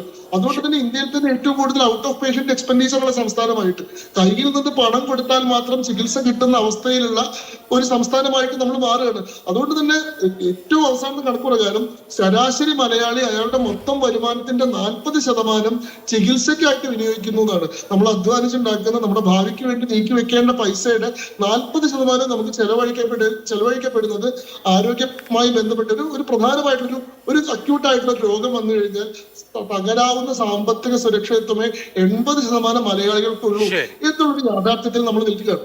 കേട്ടില്ല, ഇടപെട്ടിരുന്നോ? ശരി, ഓക്കെ, ഞാൻ ആ പോയിന്റിലേക്ക് വരാം. ഞാൻ പറയുന്നത് ഇതിപ്പോ കോഴിക്കോട് മെഡിക്കൽ കോളേജിന്റെ ഒരു അവസ്ഥയെ സംബന്ധിച്ച് നമ്മൾ ചിന്തിക്കണം. വടക്കൻ മലബാറിലെ ഏറ്റവും പ്രധാനപ്പെട്ട കേന്ദ്രം എന്നല്ല, കേരള സമൂഹത്തിലെ 40% ആളുകൾ ചികിത്സയ്ക്കായിട്ട് ആശ്രയിക്കുന്ന ഒരു പ്രധാന കേന്ദ്രമാണിത്. ഇന്ന് ഭാഗ്യവശാൽ അവിടെ ഈ പറയുന്ന 40ഓളം ബാറ്ററികൾ പൊട്ടിത്തെറിക്കുകയും ഈ പറയുന്ന പുകപടലം പരക്കുകയും ചെയ്തിട്ട് ഇന്ന് ഭാഗ്യവശാൽ അപകടമൊന്നും ഉണ്ടായിരുന്നില്ല. പക്ഷെ ഇത് മറ്റൊരു തരത്തിലായിരുന്നെങ്കിൽ നമ്മൾ ആരോട് സമാധാനം പറയുമായിരുന്നു. ഇത് എത്ര വലിയൊരു സംഭവമാണ് അവിടെ നടന്നിട്ടുള്ളത്. ഇത്രയേറെ രോഗികൾ, അതായത് 3000-ന് മേലെ ഓരോ ദിവസവും ഇൻപേഷ്യന്റ് ഉള്ള ഒരു ആശുപത്രിയാണത്. അവിടെയാണ് ഒരു ആശുപത്രിക്കുള്ളിലാണ് ഇത്തരത്തിലൊരു സ്ഫോടനം നടക്കുന്നത്. അത് മറ്റൊരു തരത്തിലേക്ക് മാറാൻ സാധ്യതയുണ്ടായിരുന്നു. തീപിടുത്തം സംഭവിക്കുകയോ പുകപടലം കൂടുതൽ മേഖലയിലേക്ക് വ്യാപിക്കുകയോ ആളുകൾക്ക് കാഴ്ച കിട്ടാത്ത ഒരു അവസ്ഥ വരികയോ ഒക്കെ ചെയ്തിരുന്നെങ്കിൽ കാഷ്വാലിറ്റി റേറ്റ് വളരെ കൂടുതലായിരുന്നു. നമ്മൾ മറ്റ് സംസ്ഥാനങ്ങളിൽ ഉണ്ടാവുന്ന സംഭവങ്ങളെ രാഷ്ട്രീയമായിട്ടുള്ള താല്പര്യം കൊണ്ട് അതിന്റെ പേരിൽ വലിയ അപലപനം നടത്തുന്ന ആളുകൾ യഥാർത്ഥത്തിൽ നമ്മുടെ സംസ്ഥാനത്തിൽ ഉണ്ടാവുന്ന ഏറ്റവും പ്രാഥമികമായിട്ടുള്ള പ്രശ്നങ്ങൾ വരുമ്പോൾ അതിനെല്ലാം എന്താണ് നമ്മുടെ ഈ പ്രൈമറി ഹെൽത്ത് ഇൻഡിക്കേറ്റേഴ്സിലുള്ള മാതൃശിശു മരണനിരക്കും ശിശുമരണ നിരക്കും ലൈഫ് എക്സ്പെക്ടൻസിയും പോലുള്ള പ്രൈമറി ഹെൽത്ത് ഇൻഡിക്കേറ്റേഴ്സ് വെച്ചുകൊണ്ട് നമ്മൾ ഏറ്റവും മുകളിലാണ്, അതുകൊണ്ട് നമുക്കൊരു കുഴപ്പമില്ലെന്ന് പറഞ്ഞ് വെള്ളപൂശിയല്ല വേണ്ടത്. യഥാർത്ഥത്തിൽ നമ്മുടെ പൊതുജനാരോഗ്യ മേഖലയ്ക്ക് ഒരു പ്രശ്നമുണ്ട്. അവിടെ ബജറ്ററി അലോക്കേഷൻ വളരെ കുറവാണ്, അവിടെ സർക്കാരിന്റെ ശ്രദ്ധ വളരെ കുറവാണ്. ശരി, സർക്കാരിന്റെ ശ്രദ്ധ കുറവാണെന്നുള്ളതാണ് BJPയുടെ ആരോപണം. എനിക്കൊരു ഇടവേള അത്യാവശ്യമാണ്, ഇടവേളയ്ക്ക് ശേഷം പെട്ടെന്ന് മടങ്ങിയത്. ശ്രീ യൂസഫ് അലി, 4 പേരാണ് ആ ഒരു മണിക്കൂറിനിടെ 1.5 മണിക്കൂറിനിടെ അവിടെ മരിച്ചത്. പല രോഗികളുടെയും ബന്ധുക്കൾ പറഞ്ഞു വെന്റിലേറ്ററിലായിരുന്നു, വെന്റിലേറ്റർ മാറ്റി താഴേക്ക് കൊണ്ടുപോയി തുടങ്ങിയ കാര്യങ്ങൾ. അപ്പോൾ വെന്റിലേറ്റർ സപ്പോർട്ട് തുടർന്നിരുന്നുവെങ്കിൽ നിങ്ങളുടെ ഒരു അനുഭവത്തിൽ ജീവൻ രക്ഷിക്കാൻ കഴിയുന്ന സാഹചര്യമായിരുന്നോ? അപ്പോൾ മെഡിക്കൽ കോളേജ് പ്രിൻസിപ്പൽ പറയുന്നത് തീർത്തും ഗുരുതരാവസ്ഥയിലായിരുന്നു ഇവർ എന്നുള്ളതാണ്. പക്ഷെ ചില ബന്ധുക്കളെങ്കിലും സംസാരിക്കുന്ന നിലയിലോ അതല്ലെങ്കിൽ ഭക്ഷണം കഴിക്കുന്ന നിലയിലോ ഒക്കെ ഉണ്ടായ രോഗികളാണ് പിന്നീട് മരണത്തിന് കീഴടങ്ങിയത് എന്ന് പറയുകയുണ്ടായി.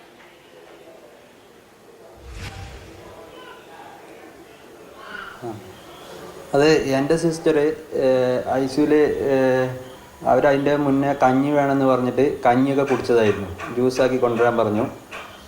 എന്നിട്ട് അതൊക്കെ കുടിച്ച് കഴിഞ്ഞിട്ടാണ് ഇത് സംഭവിക്കുന്നത്.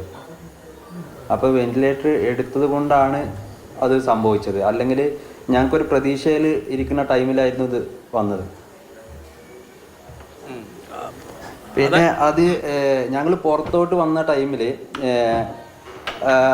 അവിടെ ആളുകൾ ഇതൊക്കെ കൂടി ഞങ്ങൾ ഇതിൽ ട്രോളിയിൽ തള്ളിക്കൊണ്ട് വരുമായിരുന്നു ആംബുലൻസിൻ്റെ അടുത്തോട്ട്. ആംബുലൻസ് അപ്പോൾ വന്നില്ല, അങ്ങോട്ട് തള്ളിക്കൊണ്ട് വരുന്ന ടൈമിൽ അത്ര ആൾക്കാർ തിങ്ങി നിൽക്കുന്ന ടൈമിൽ അങ്ങോട്ട് സൂപ്രണ്ട് കാർ ഓടിച്ചിട്ട് വരികയായിരുന്നു ചെയ്തത്. അപ്പോൾ ഞാൻ വിളിച്ചു പറഞ്ഞു ആരടാ അവിടെ നിന്ന് മാറി നിൽക്കടാന്ന് എടുത്ത് മാറ്റടാ വണ്ടി എന്ന് പറയുമ്പോൾ എൻ്റെ കൂടെയുള്ള സിസ്റ്റർമാർ വിളിക്കല സാറാണ് എന്ന് പറയുന്നുണ്ടായിരുന്നു. അപ്പോൾ അത് ഒരു ആ ടൈമിൽ അവിടെ ഒരു ബ്ലോക്കായി. ആംബുലൻസിന് ഇങ്ങോട്ട് ബാക്കോട്ട് വരാം, അതിൻ്റെ അവർക്ക് അയാൾക്ക് നടന്നു വന്നാൽ മതി, അങ്ങോട്ട് കാർ എടുത്ത് വരേണ്ട ആവശ്യമൊന്നുമില്ല അങ്ങോട്ട്.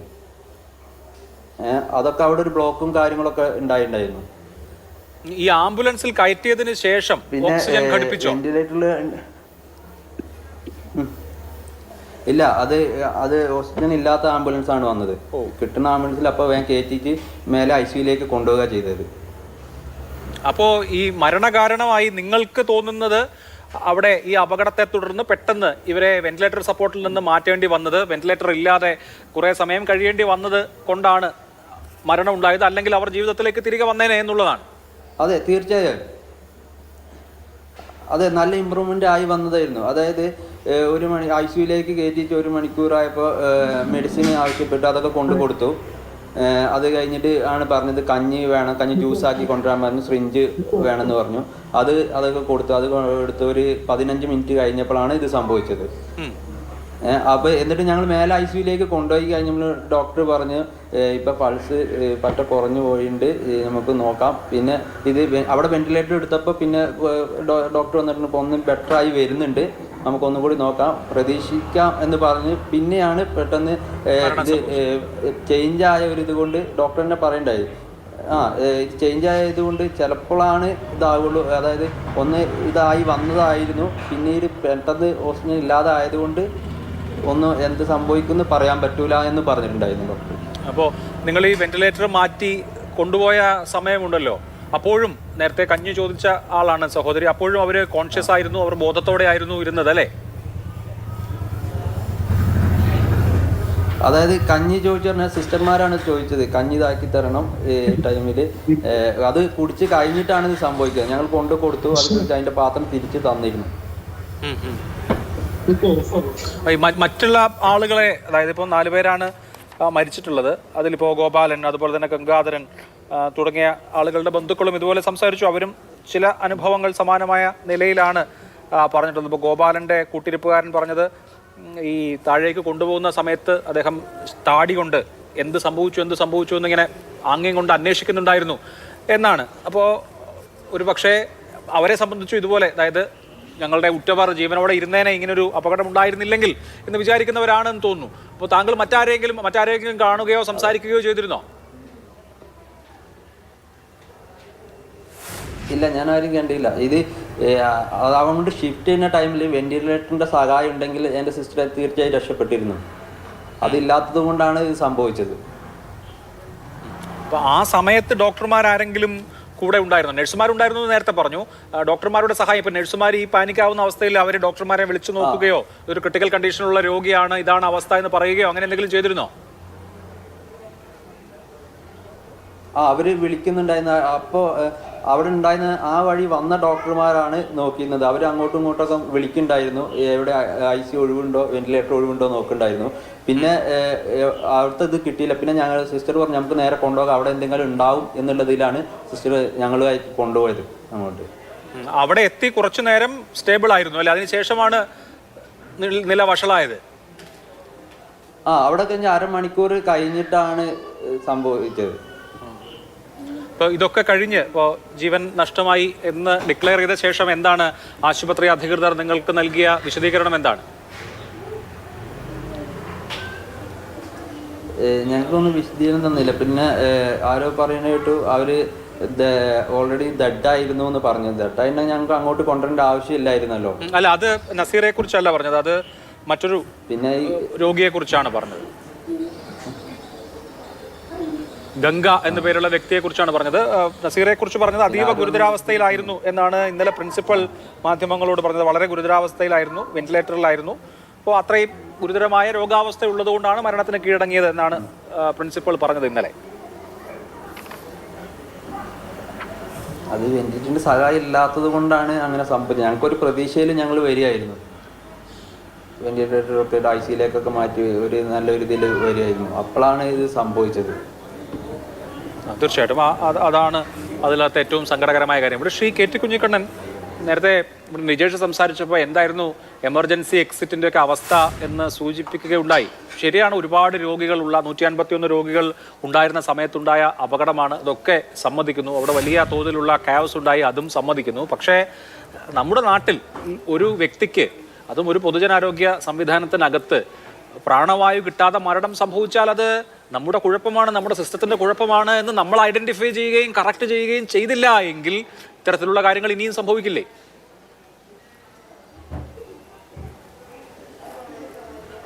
നമ്മൾ ഈ കാര്യം ഐഡൻറ്റിഫൈ ചെയ്യണം, നമ്മളിത് കറക്റ്റ് ചെയ്യണം. പക്ഷെ നമ്മൾ ബന്ധുക്കൾ നഷ്ടപ്പെട്ടു പോയ ആളുകളുടെ അവരുടെ വികാരവും വേദനയും നമുക്ക് എല്ലാവർക്കും മനസ്സിലാക്കാൻ കഴിയുന്നതാണ്. അങ്ങനെ ഒരു വളരെ വൈകാരികമായ ഒരു തരത്തിൽ നിന്ന് ഇത്തരം ഒരു വിഷയം ചർച്ച ചെയ്യുമുണ്ടാകുന്ന ഒരുപാട് പ്രശ്നങ്ങളുണ്ട്. നമ്മളെല്ലാവരും മനസ്സിലാക്കേണ്ടത് 151 രോഗികളിൽ നിന്ന് 114 പേരെയും അതേ ആശുപത്രിയിലേക്ക് തന്നെ മാറ്റുകയാണ് ചെയ്തത്. അവിടുത്തെ ICUയിലേക്ക് മാറ്റുകയാണ് ചെയ്തത്. അവർക്ക് ആവശ്യമായ സംരക്ഷണം ഉണ്ടാക്കുകയാണ് ചെയ്തത്. ഇവിടെ നിജേഷ് പറഞ്ഞതുപോലെ ഈ സർക്കാർ ആശുപത്രികൾ വിട്ട് ഞങ്ങൾക്ക് പ്രൈവറ്റ് ഹോസ്പിറ്റലിൽ പോകണമെന്ന് പറഞ്ഞവർ അവർ വ്യക്തിപരമായി എടുത്ത ഇനീഷ്യേറ്റീവാണ്. ആ കാര്യം ഉൾപ്പെടെയുള്ള എല്ലാ വിഷയങ്ങളും പരിശോധിക്കാമെന്ന് മന്ത്രി വ്യക്തമാക്കിയിട്ടുണ്ട്. മാധ്യമങ്ങൾ ചോദിച്ചപ്പോൾ ആ കാര്യമല്ലല്ലോ ഇപ്പോൾ പ്രശ്നം, നമുക്കതൊക്കെ പരിശോധിക്കാം, ആവശ്യമായ രീതിയിലുള്ള പരിഹാരങ്ങൾ ഉണ്ടാക്കാം. പക്ഷേ സർക്കാർ ആശുപത്രികളിൽ തന്നെ ഇവരെ കൂടി കിടത്താനുള്ള എല്ലാ സൗകര്യവും അവിടുത്തെ ആശുപത്രി അധികൃതർ ഉണ്ടാക്കിയിരുന്നു എന്നുള്ളൊരു യാഥാർത്ഥ്യം നമ്മൾ കാണാതെ പോകരുത്. ഇവിടെ വരുന്ന പ്രശ്നം മെഡിക്കൽ കോളേജിലെ ഈ സൂപ്പർ സ്പെഷ്യാലിറ്റി സർജിക്കൽ വാർഡിൽ ഉണ്ടായിരിക്കുന്ന ഈ കാഷ്വാലിറ്റിയിൽ ഉണ്ടായിരിക്കുന്ന അപകടത്തിൽ എന്തൊക്കെ വീഴ്ചകൾ ഉണ്ടായിട്ടുണ്ടോ എന്നുള്ളത് പരിശോധിക്കും. ആ പരിശോധനയാണല്ലോ ആരോഗ്യ വകുപ്പിൻ്റെ ഉന്നത ഉദ്യോഗസ്ഥർ അടങ്ങുന്ന ഒരു സംഘം അതിനെക്കുറിച്ച് അന്വേഷണം ആരംഭിച്ചു കഴിഞ്ഞിട്ടുണ്ട്. ആ അന്വേഷണ റിപ്പോർട്ടിൻ്റെ അടിസ്ഥാനത്തിൽ ആവശ്യമായ നടപടികളും പരിഹാരങ്ങളും നമുക്ക് ഉണ്ടാക്കാം. പക്ഷേ ഇവിടെ ശങ്കുട്ടി ദാസിനെ പോലുള്ള സുഹൃത്തുക്കൾ ഈ മെഡിക്കൽ കോളേജിൽ ഇങ്ങനെ ഒരു സംഭവത്തെ മുൻനിർത്തിക്കൊണ്ട് കേരളത്തിൽ ആരോഗ്യ മേഖല ആകെ അബദ്ധമാണ്, എന്ത് നോർത്ത് ഇന്ത്യൻ ആരോഗ്യ മേഖലയോട് പോലും കിടപിടിക്കുന്നില്ല എന്നൊക്കെ പറയുമ്പോൾ അഭിലാഷ് ഒരു അക്ഷരം വിടുന്നില്ലല്ലോ. ഈ ശങ്കുട്ടി ദാസിൻ്റെ പാർട്ടിയുടെ പ്രധാനമന്ത്രിയാണല്ലോ രാജ്യം ഭരിക്കുന്നത്. അദ്ദേഹം അധ്യക്ഷനായിട്ടുള്ള ഒരു സ്ഥാപനമാണല്ലോ നീതി ആയോഗ്. ആ നീതി ആയോഗ് തന്നെ പൊതുജനാരോഗ്യ സംവിധാനത്തിൽ പ്രാഥമിക ആരോഗ്യ കേന്ദ്രങ്ങൾ, കുടുംബാരോഗ്യ കേന്ദ്രം തൊട്ട് താലൂക്ക്, ജില്ലാ മെഡിക്കൽ കോളേജുകൾ വരെയുള്ള ഒരു സംവിധാനം ഈ കേരളത്തിലെ പോലെ സുസംഘടിതമായി വളരെ ബദ്ധശ്രദ്ധമായി പ്രവർത്തിക്കുന്ന മറ്റേതെങ്കിലും ഒരു സംസ്ഥാനമുണ്ടോ? അപ്പോൾ കേരളത്തിലെ ഈ സർക്കാർ സംവിധാനങ്ങളെയൊക്കെ തകർക്കാൻ ഈ നിയോ ലിബറൽ നയങ്ങളുടെ ഭാഗമായിട്ട് വലിയ ശ്രമങ്ങൾ നടന്ന അനുഭവങ്ങൾ നമ്മുടെ മുമ്പിലുണ്ട്. വലിയ ജനകീയ പ്രതിരോധങ്ങളിലൂടെയാണ് നമ്മളിതെല്ലാം സംരക്ഷിച്ചെടുത്തത്. അപ്പോൾ ഇത്തരം ഒരു സംഭവം, ഈ ഒരു സർജിക്കൽ കാഷ്വാലിറ്റി യൂണിറ്റിൽ ഇങ്ങനെ ഒരു സംഭവം ഉണ്ടായി. ആ സംഭവം നിർഭാഗ്യകരമാണ്, നമ്മളാരും പ്രതീക്ഷിച്ചതല്ല. ഇപ്പോൾ അതിനെക്കുറിച്ചുള്ള പ്രാഥമികമായ അന്വേഷണത്തിൽ ഈ UPS-ഉം ബാറ്ററിയും ഒക്കെ തന്നെ ഈ രീതിയിൽ തീപിടിച്ച് പുക വരുന്നത്, അപ്പോൾ അത് അതിൻ്റെ പീരിയോഡിക്കലായ മോണിറ്ററിങ്, അതിൻ്റെ മെയിൻ്റെനൻസ് എല്ലാ കാര്യങ്ങളും കൃത്യമായി നടക്കുന്നു എന്നാണ് നമ്മൾ മനസ്സിലാക്കുന്നത്. ഫിലിപ്സ് കമ്പനിയാണ് അത് ചെയ്തത്. പക്ഷേ എന്തുകൊണ്ട് ഇതുണ്ടായി? ഇങ്ങനൊരു അപകടം എങ്ങനെ വന്നു? ഈ കാര്യങ്ങൾ പരിശോധിക്കേണ്ടതാണ്. നമ്മളാരും ബോധപൂർവം വരുത്തി തീർത്തതല്ലോ. ആ കാര്യങ്ങളെ സംബന്ധിച്ച് പോലീസ് അന്വേഷണം നടക്കുന്നുണ്ട്. സർക്കാർ തലത്തിൽ ആരോഗ്യ മേഖലയുമായി ബന്ധപ്പെട്ട ഉയർന്ന ആളുകളുടെ അന്വേഷണം നടക്കുന്നുണ്ട്. കൃത്യമായി നടപടി ഉണ്ടാക്കണം. പക്ഷേ ഇവിടെ നമ്മൾ ഈ ചർച്ച നടത്തുമ്പോൾ എനിക്ക് അഭിലാഷിനോട് പറയാനുള്ളത്, ബന്ധുക്കൾ നഷ്ടപ്പെട്ടു പോയ ആളുകളെ സംബന്ധിച്ചിടത്തോളം വളരെ വൈകാരികമാണ്, വളരെ വേദനാകരമാണ്. അവർക്ക് ഈ കാര്യത്തിലുള്ള പ്രശ്നങ്ങളെ നമുക്ക് ഇതുപോലുള്ളൊരു ചർച്ചയിൽ നമുക്ക് പരിഹരിക്കാവുന്നതല്ല. അവർ ഉന്നയിക്കുന്ന, അവർ മുന്നോട്ട് വെക്കുന്ന പ്രശ്നങ്ങൾ പരിശോധിക്കപ്പെടുന്നതാണ്. അത് അന്വേഷണത്തിന്റെ മുമ്പിലുള്ള വിഷയങ്ങളാണ്. പക്ഷേ ഇത് ബന്ധുക്കൾ നഷ്ടമായ ആളുകളുടെ വിഷമം മാത്രമല്ലല്ലോ, അതൊരു തലം. രണ്ടാമത്തെ തലമാണ് ഏറ്റവും പ്രധാനം. നമുക്കിപ്പോൾ ഒരു ഫയർ ആൻഡ് സേഫ്റ്റി പ്രോട്ടോകോൾ ഉണ്ടാവണം. ആൾ കൂടുന്ന, അതിപ്പോ ഷോപ്പിംഗ് മോൾ ആവട്ടെ അല്ലെങ്കിൽ ഹോസ്പിറ്റൽ ആവട്ടെ, എവിടെ ആവട്ടെ, അവിടെ ഒരു അപകടം ഉണ്ടായാൽ ആ അപകടം പറ്റിയ സ്ഥലത്ത് നിന്ന് ആളുകളെ വളരെ സേഫായി ഇവാക്യുവേറ്റ് ചെയ്യാനുള്ള സംവിധാനങ്ങൾ ഉണ്ടാവണം. അതിനൊരു പ്രോട്ടോകോൾ ഉണ്ട്. പക്ഷെ അതൊന്നും പാലിക്കപ്പെടുന്നില്ല. ഈ പറഞ്ഞ എമർജൻസി എക്സിറ്റുകൾ മാനദണ്ഡം അനുസരിച്ച് പ്രവർത്തിക്കുന്നില്ല. ഇങ്ങനെയൊക്കെയുള്ള കാര്യങ്ങൾ അവിടെ ഒരു പ്രധാനപ്പെട്ട ചികിത്സാ കേന്ദ്രത്തിൽ വരുമ്പോൾ നമ്മളത് ചൂണ്ടിക്കാണിക്കണ്ടേ? അത് ചൂണ്ടിക്കാണിച്ചില്ലെങ്കിൽ ഈ സംവിധാനം വേറൊരിടത്തും അങ്ങനെ തന്നെ പ്രവർത്തിക്കും. അതാണ് പ്രശ്നം. അഭിലാഷ് ഈ ചർച്ചയ്ക്ക് വരുന്നതിന് മുമ്പ് കോഴിക്കോട് മെഡിക്കൽ കോളേജിൽ ഈ പുക ഉയർന്ന സമയം, അവിടെ അതുണ്ടാക്കിയ പരിഭ്രാന്തി, ഈ കാര്യങ്ങളെക്കുറിച്ചൊക്കെ അന്വേഷിച്ചിട്ടുണ്ടാവുമല്ലോ. 7:45 പുക ഉയരുന്നത്. 8:15, 8:20 ആകുമ്പോഴേക്കും ഏറെക്കുറെ എല്ലാ രോഗികളെ അവിടെ നിന്ന് മാറ്റാൻ കഴിയുന്നൊരു സാഹചര്യം ഉണ്ടായിട്ടുണ്ട്. ഇതിനിടയിൽ ഇതുപോലുള്ള ഒരു പരിഭ്രാന്തി, രോഗികൾ എന്താണ്, വെന്റിലേറ്ററിൽ കിടക്കുന്ന രോഗിയെ, ഓക്സിജൻ കൊടുക്കുന്ന രോഗിയൊക്കെ എന്താണ്, അവർ സ്വയം തന്നെ മുന്നോട്ട് എടുത്തുകൊണ്ട് വന്നിട്ടുണ്ട്. അതിനാവശ്യമായിട്ടുള്ള നഴ്സുമാരുടെയും ആരോഗ്യ പ്രവർത്തകരുടെയും ഒക്കെ ആവശ്യമായിട്ടുള്ള അസിസ്റ്റൻസ് ഇല്ലാതെ രോഗികളുടെ ബന്ധുക്കൾ തന്നെ ഇക്കാര്യങ്ങൾ ചെയ്തിട്ടുണ്ട്. അതൊക്കെ ഒരു ഘട്ടത്തിൽ, വളരെ പരിഭ്രാന്തമായ ഒരു ഘട്ടത്തിൽ സംഭവിച്ചു പോകുന്നതാണ്. പക്ഷേ അഭിലാഷ് ഇവിടെ സൂചിപ്പിച്ചതുപോലെ ഇത്തരം ഒരു തീപിടുത്തം ഉണ്ടാകുമ്പോൾ അതിൻ്റെ ഫയർ ആൻഡ് സേഫ്റ്റി കാര്യങ്ങളൊക്കെ വേണ്ട രീതിയിൽ അവിടെ ഉണ്ടായിട്ടുണ്ടോ, അതൊക്കെ വേണ്ട രീതിയിൽ പ്രവർത്തിച്ചിട്ടുണ്ടോ, അല്ലെങ്കിൽ അതിൻ്റെ അഭാവം ഈ സർജിക്കൽ സൂപ്പർ സ്പെഷ്യാലിറ്റി അത്യാഹിത വിഭാഗത്തിൽ ഉണ്ടോ, ഈ കാര്യങ്ങളെല്ലാം തന്നെ പരിശോധിക്കണം. ഞാൻ മനസ്സിലാക്കുന്നത് അതൊക്കെ അവിടെ ഉണ്ട് എന്നുള്ളതാണ്. ഇവിടെ നിജേഷ് പറയുന്നത് കേട്ടു, ഈ സൂപ്പർ സ്പെഷ്യാലിറ്റി യൂണിറ്റ്, സർജിക്കൽ യൂണിറ്റിലേക്ക്, ഈ കാഷ്വാലിറ്റിയിലേക്ക് ഒറ്റ വഴിയാണെന്ന്. കോഴിക്കോട് മെഡിക്കൽ കോളേജിൻ്റെ മുന്നിലൂടെ, മെഡിക്കൽ കോളേജ് ഓഫീസിൻ്റെ പ്രിൻസിപ്പൽ ഓഫീസിൻ്റെ മുന്നിലൂടെ വഴിയുണ്ട്. അതേപോലെ തന്നെ കാരന്തൂർ റോഡിൽ നിന്ന് ഇങ്ങോട്ടേക്ക് വരുന്ന വഴിയുണ്ട്. 2 വഴികളുണ്ടെന്നാണ് ഞാൻ മനസ്സിലാക്കുന്നത്. കോഴിക്കോട് മെഡിക്കൽ കോളേജിൻ്റെ 300 ഏക്കറോളം വരുന്ന ക്യാമ്പസിൽ ഈ രീതിയിൽ വഴി തടയുന്ന രീതിയിലുള്ള നടപടികൾ ഉണ്ടായത് എപ്പോഴാണെന്ന് ഒരുപക്ഷെ നിജേഷ് അരവിന്ദിനെ പോലുള്ള ആളുകൾ ഓർമ്മിക്കുന്നുണ്ടാവില്ല. ഞങ്ങൾക്കെല്ലാം നല്ല ഓർമ്മയുണ്ട്. ആരോഗ്യ മേഖലയിൽ സ്വകാര്യവൽക്കരണത്തിനായിട്ട് കേരളത്തിലെ ക്യാമ്പസുകളിലെ, മെഡിക്കൽ കോളേജ് ക്യാമ്പസുകളിൽ ശക്തമായ സമരം ഉയർന്നു വന്നപ്പോൾ ക്യാമ്പസുകളുടെ വഴികളടക്കുന്ന രീതിയിലുള്ള അത്തരം നിയന്ത്രണങ്ങളൊക്കെ ഉണ്ടായത് ആരുടെ ഭരണകാലത്താണ്? പോലീസ് നടപടി പോലെയാണ് അത്തരം നടപടികളൊക്കെ കോഴിക്കോട് മെഡിക്കൽ കോളേജിൽ ഉണ്ടായത് എന്നുള്ള കാര്യം കോഴിക്കോട് മെഡിക്കൽ കോളേജും കേരളത്തിലെ ക്യാമ്പസുകൾ ഒതുക്കാനുള്ള ചില നിയമപരമായ നടപടികൾ, പ്രത്യേകിച്ച് ഈ വഴികളൊക്കെ തടിയാക്കെ ഹോസ്റ്റലുകളിലേക്ക് പുറത്തുള്ളവർക്ക് പ്രവേശിക്കാൻ പാടില്ല, ഇങ്ങനെ നിയന്ത്രണമൊക്കെ വന്നത് ഏത് ഘട്ടത്തിലാണെന്ന് നമുക്കൊക്കെ അറിയാം. പക്ഷേ അതൊക്കെ തന്നെ ചർച്ച ചെയ്യേണ്ട ഒരു സന്ദർഭമല്ലാത്തത് കൊണ്ട് ഞാൻ അതിൻ്റെ വിശദാംശങ്ങളിലേക്കൊന്നും പോകുന്നില്ല.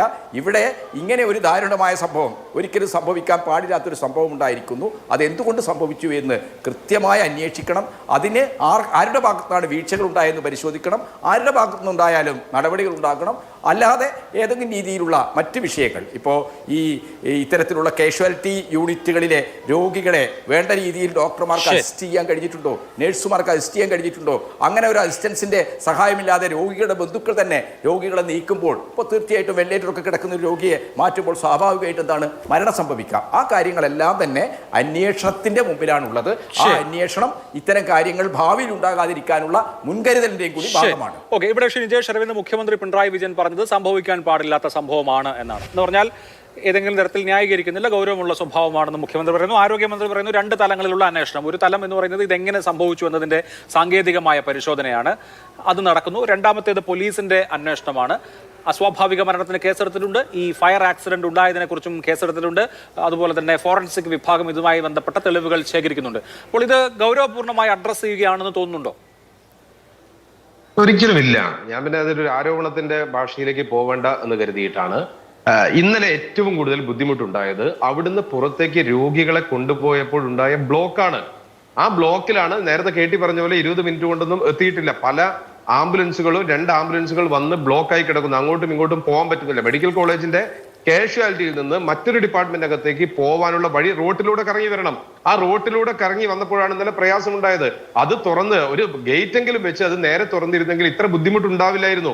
ആംബുലൻസുകൾ കൂട്ടമായിട്ട്, കോഴിക്കോട് വിവരം പറഞ്ഞ ആംബുലൻസുകൾ കൂട്ടമായിട്ട് അകത്തേക്ക് വരുന്നു, പുറത്തേക്ക് പോകുന്നു. ആ പൊതു അല്ലാത്ത ആളുകൾ വരുന്നു, റോഡ് ബ്ലോക്കായി. ഞാൻ അതുകൊണ്ടാണ് സൂചിപ്പിച്ചത്, ഇത്രയും തിരക്ക് പിടിച്ച പണ്ട് 30 കൊല്ലം മുമ്പ് ഉള്ള കോഴിക്കോട് മെഡിക്കൽ കോളേജും അതിന്റെ പരിസരവുമല്ല ഇപ്പോൾ ഉള്ളത്. ഇപ്പൊ കോഴിക്കോട് നഗരം, കോഴിക്കോട് ബസ് സ്റ്റാൻഡിൽ നിന്ന് മെഡിക്കൽ കോളേജിലേക്ക് വൈകുന്നേരം 6 മണിക്ക് ഒരു വണ്ടി വന്നു കഴിഞ്ഞാൽ ആദ്യത്തെ ബ്ലോക്ക് അരയിടത്തുപാലം ജംഗ്ഷൻ, അത് ജംഗ്ഷൻ കഴിഞ്ഞ് പുറത്തെത്തി കഴിഞ്ഞാൽ ഒറ്റമ്മൽ തൊണ്ടയാട് ചേവായൂര് കോവൂര്, ഇത് കഴിഞ്ഞ് മെഡിക്കൽ കോളേജ് ജംഗ്ഷനിലെ ബ്ലോക്കും കഴിഞ്ഞ് അതും കഴിഞ്ഞിട്ടാണ് ഇപ്പൊ KT പറഞ്ഞ റോഡിലേക്ക് എത്തുന്നത്. അതിന് പകരമായ ബദൽ റോഡ് ഇപ്പുറത്തുകൂടിയുണ്ട്. അപ്പുറത്തുകൂടിയുള്ള റോഡ് എന്ന് പറയുന്ന പുതിയ ബൈപ്പാസ് റോഡ്, മായനാട് ബൈപ്പാസ് റോഡിൽ നിന്ന് നേരെ മെഡിക്കൽ കോളേജിലേക്ക് ഒരു വഴിയുണ്ട്. ആ വഴി അടച്ചിരിക്കുന്നു എന്നാണ് പറഞ്ഞത്. അത് അടയ്ക്കാതെ അത് തുറന്നിട്ടിരുന്നുവെങ്കിൽ, അങ്ങനെ ഗേറ്റ് പല വഴികൾ, നേരത്തെ മെഡിക്കൽ കോളേജിലേക്ക് 3 കാഷ്വാലിറ്റി, പഴയ കാഷ്വാലിറ്റിയിലേക്ക് 3-4 വഴികൾ ഉണ്ടായിരുന്നെങ്കിൽ ഇപ്പൊ ഒന്നേ ഉള്ളൂ. ആ ഒന്നുണ്ടായതിന്റെ പിറകിലാണ് KT സത്യസന്ധമായിട്ടാണ് പറഞ്ഞതെങ്കിൽ KT ഒന്ന് അന്വേഷിക്കുക. കോഴിക്കോട് മെഡിക്കൽ കോളേജിന്റെ അഡ്മിനിസ്ട്രേറ്റീവ് സംവിധാനം ആരാണ് നിയന്ത്രിക്കുന്നത് എന്നൊന്ന് അന്വേഷിച്ച് നോക്കുക. ആർക്ക് വേണ്ടിയിട്ടാണ് ഒരു എൻട്രൻസ് ഉണ്ടാക്കുന്നത്, ഒരു ഭാഗത്തേക്ക് മാത്രം കോഴിക്കോട് കാഷ്വാലിറ്റിക്ക് അടുത്തേക്ക് തുറന്നു പോകുന്നത്, അവിടെ ഉയർന്നു വരുന്ന കച്ചവട സ്ഥാപനങ്ങളെ പറ്റി അന്വേഷിക്കുക. ഞാനത് ഈ ചർച്ചയിൽ പറയേണ്ട എന്ന് വിചാരിച്ചതാണ്. അതൊന്ന് അന്വേഷിച്ച് നോക്കിക്കഴിഞ്ഞാൽ KTക്ക് ഉത്തരം കിട്ടും. അല്ല, പഴയ കാലത്ത് ഏതോ കാലത്ത് നടന്ന മെഡിക്കൽ കോളേജ് സമരത്തിന്റെ ഭാഗമായി വഴി കൊട്ടിയടച്ചു, അടച്ചുണ്ടാവും. അത് തുറന്നു കൊടുക്കണ്ടേ? ഒരു കാലഘട്ടത്തിൽ 60കളിൽ അടച്ച വഴി 2025 തുറന്നു കൊടുക്കണ്ടേ? 80കളിൽ അടച്ചത് 2025 തുറന്നു കൊടുക്കണ്ടേ? അത് കൊടുക്കാൻ കഴിയുന്നില്ല. കൊടുക്കാൻ കഴിയാതിരിക്കാനുള്ള കാരണം ബാഹ്യമായ ചില ഇടപെടലുകൾ ഉണ്ട്. നിങ്ങൾക്ക് കാഷ്വാലിറ്റിയിൽ രാത്രി പോയി കഴിഞ്ഞാൽ അറിയാം, മരുന്ന് വാങ്ങാൻ പോകുമ്പോൾ എങ്ങനെ പോയാലും എത്താൻ പോകുന്ന ചില സ്ഥലങ്ങളുണ്ട്. അതിനപ്പുറത്തേക്ക് എത്താൻ കഴിയാത്ത സാഹചര്യം അവിടെയുണ്ട്. ഇപ്പൊ മെയിൻ എൻട്രൻസിൽ നിന്ന് മെഡിക്കൽ കോളേജിന്റെ റോഡിലേക്ക് എൻട്രൻസ് മാറി കഴിഞ്ഞു. അപ്പൊ അതിന്റെ താല്പര്യങ്ങളെ പറ്റി പറയുക. ഇപ്പൊ ഏറ്റവും കൂടുതൽ വേണ്ടത് ആ പാതയാണ്. പിന്നെ KT നേരത്തെ രണ്ടാമത് പറഞ്ഞ കാര്യം, അവരുടെ ആ താല്പര്യ പ്രകാരമാണ് ബേബിയിലേക്ക് കൊണ്ടുപോയത്. ഇന്നലെ രാത്രി അവിടെയുള്ള സിറ്റുവേഷൻ അറിയുന്ന ആളുകളോട് ചോദിക്കുക, കിട്ടാവുന്ന വണ്ടിയിൽ കയറ്റി വിട്ടതാണ്. മെഡിക്കൽ കോളേജ് കുറെ ആളുകളെ മെഡിക്കൽ കോളേജിനകത്തേക്ക് കൊണ്ടുപോയി, കുറെ ആളുകളെ ബേബിയിലേക്ക് കൊണ്ടുപോയി. അങ്ങനെ കൊണ്ടുപോയി അല്ലാതെ രോഗിക്ക് അവിടെ ഞങ്ങൾക്ക് ഇന്ന് ആശുപത്രിയിലേക്ക് പോകണം എന്ന് പറയാനുള്ള ഒരു സാഹചര്യം കിട്ടിയ ആംബുലൻസ് കയറ്റി വിട്ടതാണ്. നേരത്തെ വേണമെങ്കിൽ നമുക്ക് നസീറയുടെ ബന്ധുവിനോട് നമുക്ക് ആ കാര്യത്തിൽ കൂടുതൽ ക്ലാരിഫിക്കേഷൻ എടുക്കാം. അപ്പോൾ ദയവ് ചെയ്ത് ആ തരത്തിലൊന്നും ന്യായീകരിക്കരുത്.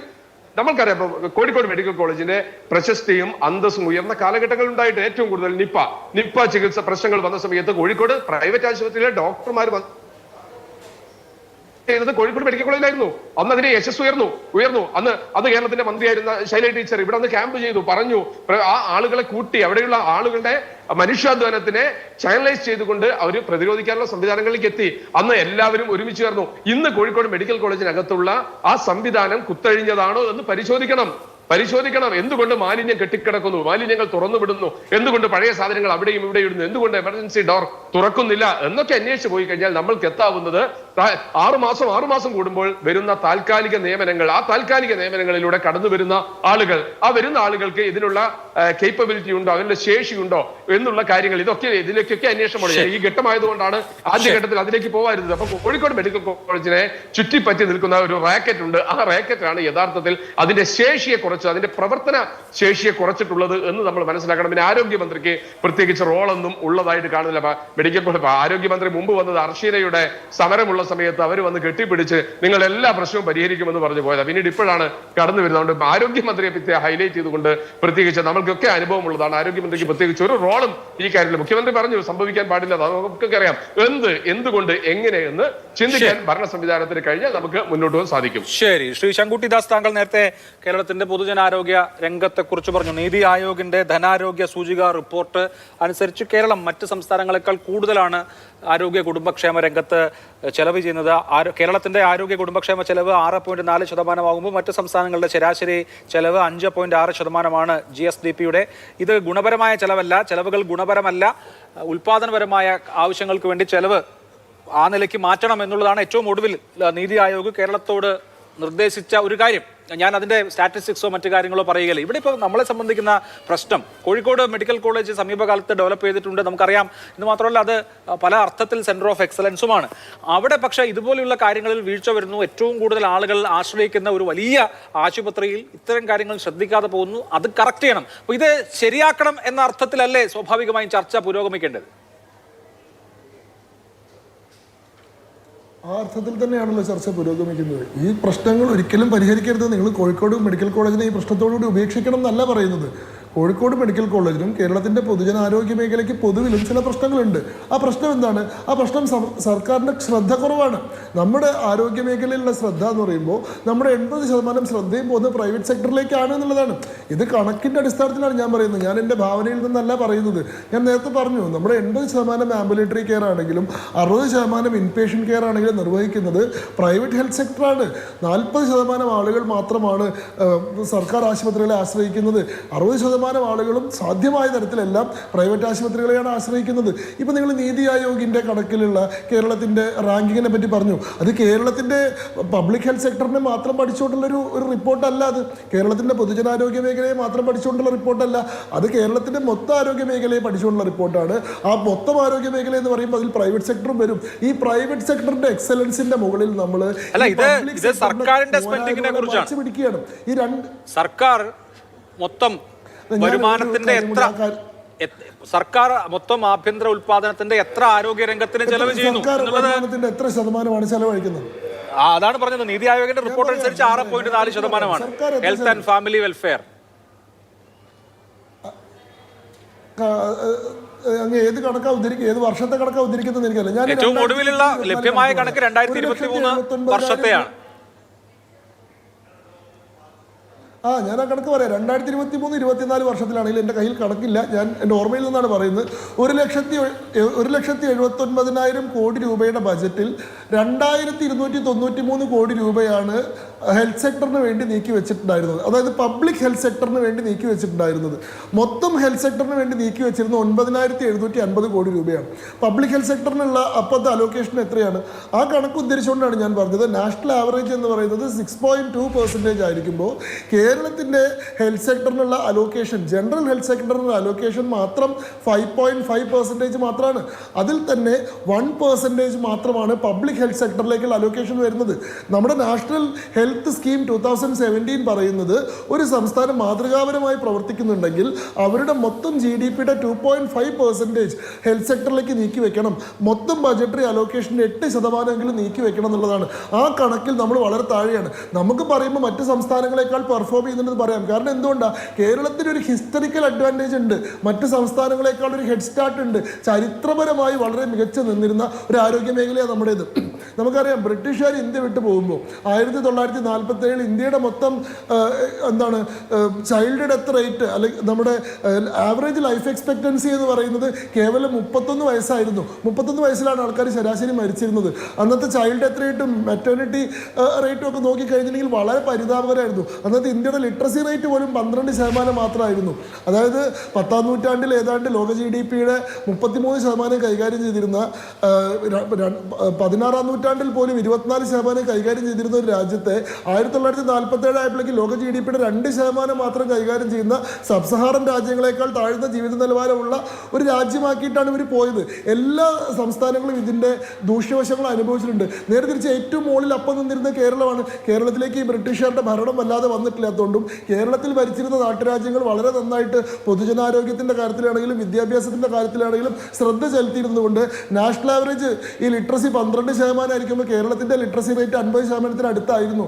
ഈ പറയുന്ന ലൈഫ് എക്സ്പെക്റ്റൻസി ഇന്ത്യയുടേത് 31 ആയിരുന്ന സമയത്ത് കേരളത്തിലെ ലൈഫ് എക്സ്പെക്റ്റൻസി 40 മുകളിലായിരുന്നു. അപ്പോൾ എല്ലാ പാരാമീറ്റേഴ്സിലും നമ്മൾ മുകളിലായിരുന്നു. ഈ ഹിസ്റ്ററിക്കൽ അഡ്വാൻറ്റേജിൽ നിന്നാണ് കേരളം തുടങ്ങുന്നത്. എന്നാൽ നമ്മൾ എന്താ ചെയ്ത് സിസ്റ്റമാറ്റിക് ആയിട്ട് മാറി മാറി വന്നിട്ടുള്ള ഭരണ നിയന്ത്രിച്ചിട്ടുള്ള സർക്കാരുകളുടെ പിടിപ്പുകേട് കൊണ്ട് നമ്മൾ ഈ കാര്യത്തിൽ പിന്നോട്ട് പോയി. എന്നാൽ പിന്നോട്ടിരുന്നിരുന്ന സംസ്ഥാനങ്ങളെല്ലാം കാര്യക്ഷമമായി പ്രവർത്തിച്ച് മുന്നോട്ട് വന്ന് ഇപ്പോൾ തമ്മിൽ വലിയ വ്യത്യാസമില്ലാണ്ട് നേരിയ മാർജിനൽ വ്യത്യാസങ്ങൾ മാത്രമായി എത്തി നിൽക്കുകയാണ്. ഇതെങ്ങനെയാണ് സംഭവിച്ചത്? ഇത്രയും മുന്നിൽ നിന്നിരുന്ന നമ്മൾ എങ്ങനെയാണ് ഇത്രയും ഇവിടേക്ക് എത്തിയത്? ഇത്ര പുറകിൽ നിന്നിരുന്ന ആളുകൾ എങ്ങനെയാണ് മുന്നോട്ട് എത്തിയത്? ഇപ്പം നമ്മൾ ഈ ചർച്ച നടത്തുമ്പോൾ നമുക്കൊരു കാര്യം നോക്കാം. 2017 UP ഗാസിയാബാദിലെ ആശുപത്രിയിൽ ജാപ്പാനീസ് എൻസിഫിലൈറ്റിസ് വന്നിരുന്ന കുട്ടികൾ കൂട്ടമായി മരിക്കുന്നതുമായി ബന്ധപ്പെട്ട് വാർത്ത വന്നിരുന്നു. എന്താണ്? ഓക്സിജൻ ഷോർട്ടേജുമായി ബന്ധപ്പെട്ടിട്ടാണ് കുട്ടികൾ മരിച്ചത്. ഓക്സിജൻ സിലിണ്ടർ സപ്ലൈ ചെയ്തിരുന്ന ആളുടെ കണക്ക് തീർക്കാത്തതുകൊണ്ട്, ഒരു ഓക്സിജൻ സിലിണ്ടറായി സപ്ലൈ കട്ട് ചെയ്തുകൊണ്ട് കുട്ടികൾ ശ്വാസം മുട്ടി മരിച്ചതാണെന്നുള്ള രീതിയിലൊക്കെ പ്രചരണം പ്രശ്നം വന്നിരുന്നു. എന്തായിരുന്നു യാഥാർത്ഥ്യം? AES എന്ന് പറയുന്ന അക്യൂട്ട് എൻസെഫലൈറ്റിസ് എന്ന് പറയുന്ന പ്രശ്നം 1980-കൾ മുതൽ UP-യിൽ ഗാസിയാബാദ് പ്രദേശത്ത് വളരെ റാമ്പൻ്റായി നിൽക്കുകയാണ്. ഓരോ വർഷവും 5000-10,000 ഇടയ്ക്ക് ആളുകൾ മരിച്ചുകൊണ്ടിരിക്കുകയായിരുന്നു. 2017 യോഗി ആദിത്യനാഥ് സർക്കാർ വരുന്നതിൻ്റെ മുൻപത്തെ കണക്കെടുത്തു കഴിഞ്ഞാൽ 2014 മാത്രം 5000-ഓളം മരണം ഉണ്ടായിട്ടുണ്ട്. 2014 4000-ഓളം മരണം ഉണ്ടായിട്ടുണ്ട്.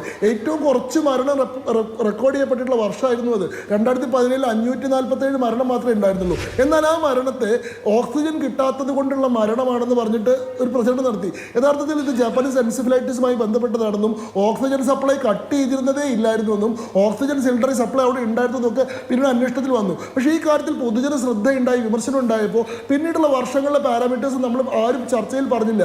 2018 ആയപ്പോഴേക്കും ഈ 547 200 ആയി, 2019 ആയപ്പോഴേക്കും 100 ആയി, 2024 സീറോ ഡെത്താണ്, 0 മരണമാണ്. 1980 മുതൽ ഉണ്ടായിരുന്ന ജാപ്പനീസ് എൻസെഫലൈറ്റിസുമായി ബന്ധപ്പെട്ടുള്ള മരണങ്ങളെ 0-ലേക്ക് എത്തിക്കാൻ നമുക്ക് അവിടെ വെറും 8 വർഷങ്ങൾ കൊണ്ട് സാധിച്ചു. അപ്പൊ മറ്റ് സംസ്ഥാനങ്ങളെ നമ്മൾ പഴിക്കുമ്പോഴും പരിഹസിക്കുമ്പോഴും അവർ പിന്നോട്ടാണെന്ന് പറയുമ്പോഴും അവർ ചരിത്രപരമായിട്ടുള്ള ഡിസഡ്വാൻറ്റേജിൽ നിന്ന് തുടങ്ങിയവരാ, ചരിത്രപരമായിട്ടുള്ള പിന്നോക്കാവസ്ഥയിൽ തുടങ്ങിയവരാ. അവർ പോലും മുന്നിലേക്ക് എത്തി. എന്നാൽ ചരിത്രത്തിന്റെ ഇത്രയും ആനുകൂല്യങ്ങൾ ഉണ്ടായിരുന്ന, നന്നായി ജനങ്ങളുടെ കാര്യങ്ങൾ ശ്രദ്ധിച്ചിരുന്ന നാട്ടുരാജ്യങ്ങൾ ഭരിച്ചിരുന്ന സമയത്ത് വിദ്യാഭ്യാസത്തിലും ആരോഗ്യ മേഖലയിലും മുന്നോട്ട് നിന്നിരുന്ന സംസ്ഥാനം പുറകോട്ടാണ് പോയത്. ഈ പറയുന്ന ജനാധിപത്യ ഭരണകൂടങ്ങൾ ഈ പറയുന്ന മേഖലകളെ മോശമാണ് ആക്കിയത്. അതാണ് ഞാൻ ആദ്യം പറഞ്ഞത്. ശരി, അതിന് മറുപടി KT പറയും. അങ്ങനെ പിന്നോട്ടടി ഉണ്ടായിട്ടുണ്ടോ എന്ന കാര്യം KT വിശദീകരിക്കും. എനിക്ക് അതിനു മുമ്പ് ഒരു ഇടവേള അത്യാവശ്യമാണ്. ഇടവേളയ്ക്ക് ശേഷം ചർച്ച അവസാന ഘട്ടത്തിലാണ്. ശ്രീ KT കുഞ്ഞിക്കണ്ണൻ, ഇവിടെ എല്ലാം ഓക്കെയാണ്, നമ്മൾ ഭയങ്കര പെർഫെക്റ്റ് ആണ് എന്ന് പറഞ്ഞിരിക്കുന്ന അവസ്ഥയിൽ നിന്ന് ഇതൊരു ഐ ഓപ്പണറായി, കണ്ണ് തുറക്കാനുള്ള ഒരു ഉദാഹരണമായി മാറുമോ കേരളത്തെ സംബന്ധിച്ച്? തീർച്ചയായിട്ടും കേരളം എല്ലാം ഓക്കെ ആണെന്ന് പറയുമ്പോൾ കേരളം ഇന്ത്യയിലെ മറ്റ് സംസ്ഥാനങ്ങളൊന്നുമായിട്ട് താരതമ്യം ചെയ്യാൻ പോലും പറ്റാത്ത തരത്തിലുള്ള വികസന സൂചികകളുള്ള സമൂഹമാണ്. ആരോഗ്യ വിദ്യാഭ്യാസം, നമ്മുടെ റവന്യൂ വരുമാനത്തിൻ്റെ വലിയ ഭാഗം ആരോഗ്യ വിദ്യാഭ്യാസ രംഗത്താണ് നമ്മൾ ചെലവാക്കുന്നത്. ഇവിടെ ശങ്കുട്ടി ദാസിനെ പോലുള്ള സുഹൃത്തുക്കൾ എന്തൊക്കെയാണ് പറഞ്ഞുകൊണ്ടിരിക്കുന്നത്? കേരളം അതിൻ്റെ റവന്യൂവിൻ്റെ, അതിൻ്റെ വരുമാനത്തിൻ്റെ വിഹിതം മാത്രമല്ല ആരോഗ്യ മേഖലയിൽ ചിലവാക്കുന്നത്, വിദ്യാഭ്യാസ മേഖലയിൽ ചിലവാക്കുന്നത്. ബജറ്റിന് പുറത്ത് പണം കണ്ടെത്തി വളരെ വിപ്ലവകരമായ രീതിയിൽ അടിസ്ഥാന സൗകര്യ ആരോഗ്യ രംഗത്തും വിദ്യാഭ്യാസ രംഗത്തുമൊക്കെ വലിയ രീതിയിൽ നിക്ഷേപം നടത്തുന്ന ഒരു സംസ്ഥാനമാണ്. കിഫ്ബിയുടെയൊക്കെ അനുഭവങ്ങൾ നമ്മുടെ മുമ്പിലുണ്ട്. കോഴിക്കോട് മെഡിക്കൽ കോളേജ് ആയാലും കേരളത്തിലെ എല്ലാ താലൂക്ക് ജില്ലാ ആശുപത്രികളായാലും ഇതിലൊക്കെ ഉണ്ടായിരിക്കുന്ന അടിസ്ഥാന സൗകര്യം, ആ രംഗത്തുണ്ടായിരിക്കുന്ന മാറ്റം, അവിടെ കൂടി വരുന്ന രോഗികളുടെ എണ്ണം, ഇതെല്ലാം തന്നെ എന്താണ്, ഇന്ത്യയിലെ മറ്റൊരു സംസ്ഥാനമായിട്ട് താരതമ്യം ചെയ്യാൻ പറ്റാത്തതാണ്. കേരളത്തിൽ ആരോഗ്യ ചികിത്സാ രംഗത്ത്, വിദ്യാഭ്യാസ രംഗത്തൊക്കെ മറ്റ് സംസ്ഥാനങ്ങളുമായിട്ട് ഒരു താരതമ്യവും പാടില്ലാത്ത തരത്തിലുള്ള വളർച്ച ഉണ്ടായിട്ടുള്ളത് യാഥാർത്ഥ്യമാണ്. ആ വളർച്ചക്കൊപ്പം തന്നെ ചില സ്ഥലങ്ങളിൽ ചില അപകടങ്ങൾ ഉണ്ടാകുന്നു. ആ അപകടങ്ങളെ നമുക്ക് അതിൻ്റെ കാരണം കണ്ടെത്തി അത് പരിഹരിച്ച് അതിനി ആവർത്തിക്കാതിരിക്കാനുള്ള സംവിധാനങ്ങൾ പരമാവധി ഉണ്ടാക്കുക എന്നുള്ളതാണ്. അപ്പോൾ അത്തരം അപകടങ്ങളെ വെച്ചുകൊണ്ട് കേരളത്തിലെ ആരോഗ്യ മേഖല ആകെ മോശമാണ്. എന്തൊക്കെയാണ് ശങ്കുട്ടി ദാസ് പറയുന്നത്? ഇവിടെ രാജഭരണമൊന്നുമല്ല ആരോഗ്യ ചികിത്സാ രംഗത്തൊക്കെ മാറ്റങ്ങൾ ഉണ്ടാക്കിയത്. രാജഭരണമൊക്കെ അത് നിങ്ങളുടെ എന്താണ് ഒരു ഭൂതകാല ഈ ഒരു ഗൃഹാതുരത്വം ഉണ്ടല്ലോ, രാജഭരണത്തെയൊക്കെ ഭയങ്കരമായിട്ട് ആദർശവൽക്കരിച്ച് നിൽക്കുന്ന കേരളത്തിൽ ഇവിടെ മിഷണറിമാർ വന്നു. ഇവിടെ നവോത്ഥാന പ്രസ്ഥാനത്തിൻ്റെയും ദേശീയ പ്രസ്ഥാനത്തിൻ്റെയും ഭാഗമായിട്ട് ആരോഗ്യ ചികിത്സാ രംഗത്തൊക്കെ വലിയ ഇടപെടലുകളുണ്ടായി. ആ ഇടപെടലുകളുടെയൊക്കെ ആകെ തുകയിലാണ് 1957 ഐക്യ കേരളം ഉണ്ടാകുമ്പോഴേക്കും ഇവിടെ ഒരു ഇടതുപക്ഷ കമ്മ്യൂണിസ്റ്റ് ഗവൺമെൻറ് ഉണ്ടാകുന്നത്. ആ കമ്മ്യൂണിസ്റ്റ് ഗവൺമെൻറ് നേതൃത്വത്തിലാണ് ഇവിടെ കൊളോണിയൽ കാലത്ത് ആരംഭിച്ച വളരെ പരിമിതമായ രീതിയിൽ ഉണ്ടായിരുന്ന സർക്കാർ ആശുപത്രികളെ, ആശുപത്രികളെ പൊതുജനാരോഗ്യത്തിൻ്റെ ഏറ്റവും പ്രധാനപ്പെട്ട കേന്ദ്രങ്ങളാക്കി നമുക്ക് മാറ്റാൻ കഴിഞ്ഞത്. അതിനെതിരായിട്ട് ആഗോളവൽക്കരണം ഉയർത്തിയ എല്ലാ വെല്ലുവിളികളെയും പ്രതിരോധിച്ച് ഈ സർക്കാർ ആശുപത്രികളെ ജനോപകാരപ്രദമായ ചികിത്സാലയങ്ങളായി വളർത്തുന്നതിന് വളരെ നിർണായകമായ പങ്ക് നമ്മൾ വഹിച്ചിട്ടുണ്ട്. ഇനിയിപ്പോൾ ആയുർദൈർഘ്യത്തിൻ്റെ കാര്യത്തിൽ UP ആയുർദൈർഘ്യം എത്രയാണ്?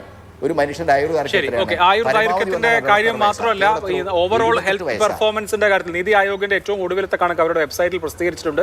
Larger states incremental scores and ranks with overall performance from base year to reference year and ranks. ഒന്നാം റാങ്ക് കേരളത്തിലാണ്. കേരളത്തിന്റെ സ്കോർ 76.55 ആയിരുന്നു. ബേസ് ഇയർ 2014-15 അത് 80 ഇപ്പോൾ. കേരളത്തിന്റെ സ്കോർ 80, ഉത്തർപ്രദേശിൻ്റെത് 33.69. ഏറ്റവും ഒടുവിൽ ഉത്തർപ്രദേശാണ്. 28.14 നിന്ന് 33.69 ഉത്തർപ്രദേശ് ഉയർന്നിട്ടുണ്ട്. ഒന്നാം സ്ഥാനത്ത് കേരളം 80. പോയിന്റ് ഉള്ളപ്പോൾ രണ്ടാം സ്ഥാനത്ത് തമിഴ്നാടാണ്. അവർ 62.2 നിന്ന് 65.21 ഉയർന്നിരിക്കുന്നത്. ഇതിന്റെ ക്രെഡിറ്റ് ആർക്കാണെങ്കിലും നമ്മൾ പൊതുജനാരോഗ്യ രംഗത്ത് അല്ലെങ്കിൽ മൊത്തത്തിലുള്ള ഓവറോൾ ഹെൽത്ത് പെർഫോമൻസിൽ രാജ്യത്തെ ഏറ്റവും മികച്ച സംസ്ഥാനം കേരളമാണെന്നാണ് എന്തായാലും നീതി ആയോഗ് പറയുന്നത്. അപ്പോൾ അതിലൊരു തർക്കത്തിന്, ഒരു ഡാറ്റ ആയതുകൊണ്ട് തന്നെ അതിലൊരു തർക്കത്തിന് പ്രസക്തി ഉണ്ടാവുന്നില്ല എന്ന് ഞാൻ വിചാരിക്കുന്നു. ശ്രീ ശങ്കു, നമുക്ക് അവസാനിപ്പിക്കാം. അതിൽ എതിരഭിപ്രായം ഇല്ലല്ലോ? അല്ല, നോക്കൂ, ഈ കേരളത്തിന്റെ ആരോഗ്യ മേഖലയുടെ പോരായ്മയെ പറ്റി പറയുമ്പോൾ അതിനെ യു പിയോട് താരതമ്യം ചെയ്തൊരു കുയുക്തിയാണ്. യു പിയുടെ സാഹചര്യം എന്താണ്? ചരിത്രപരമായിട്ട് കേരളത്തിന്റെ സാഹചര്യത്തിൽ നിന്നാണോ?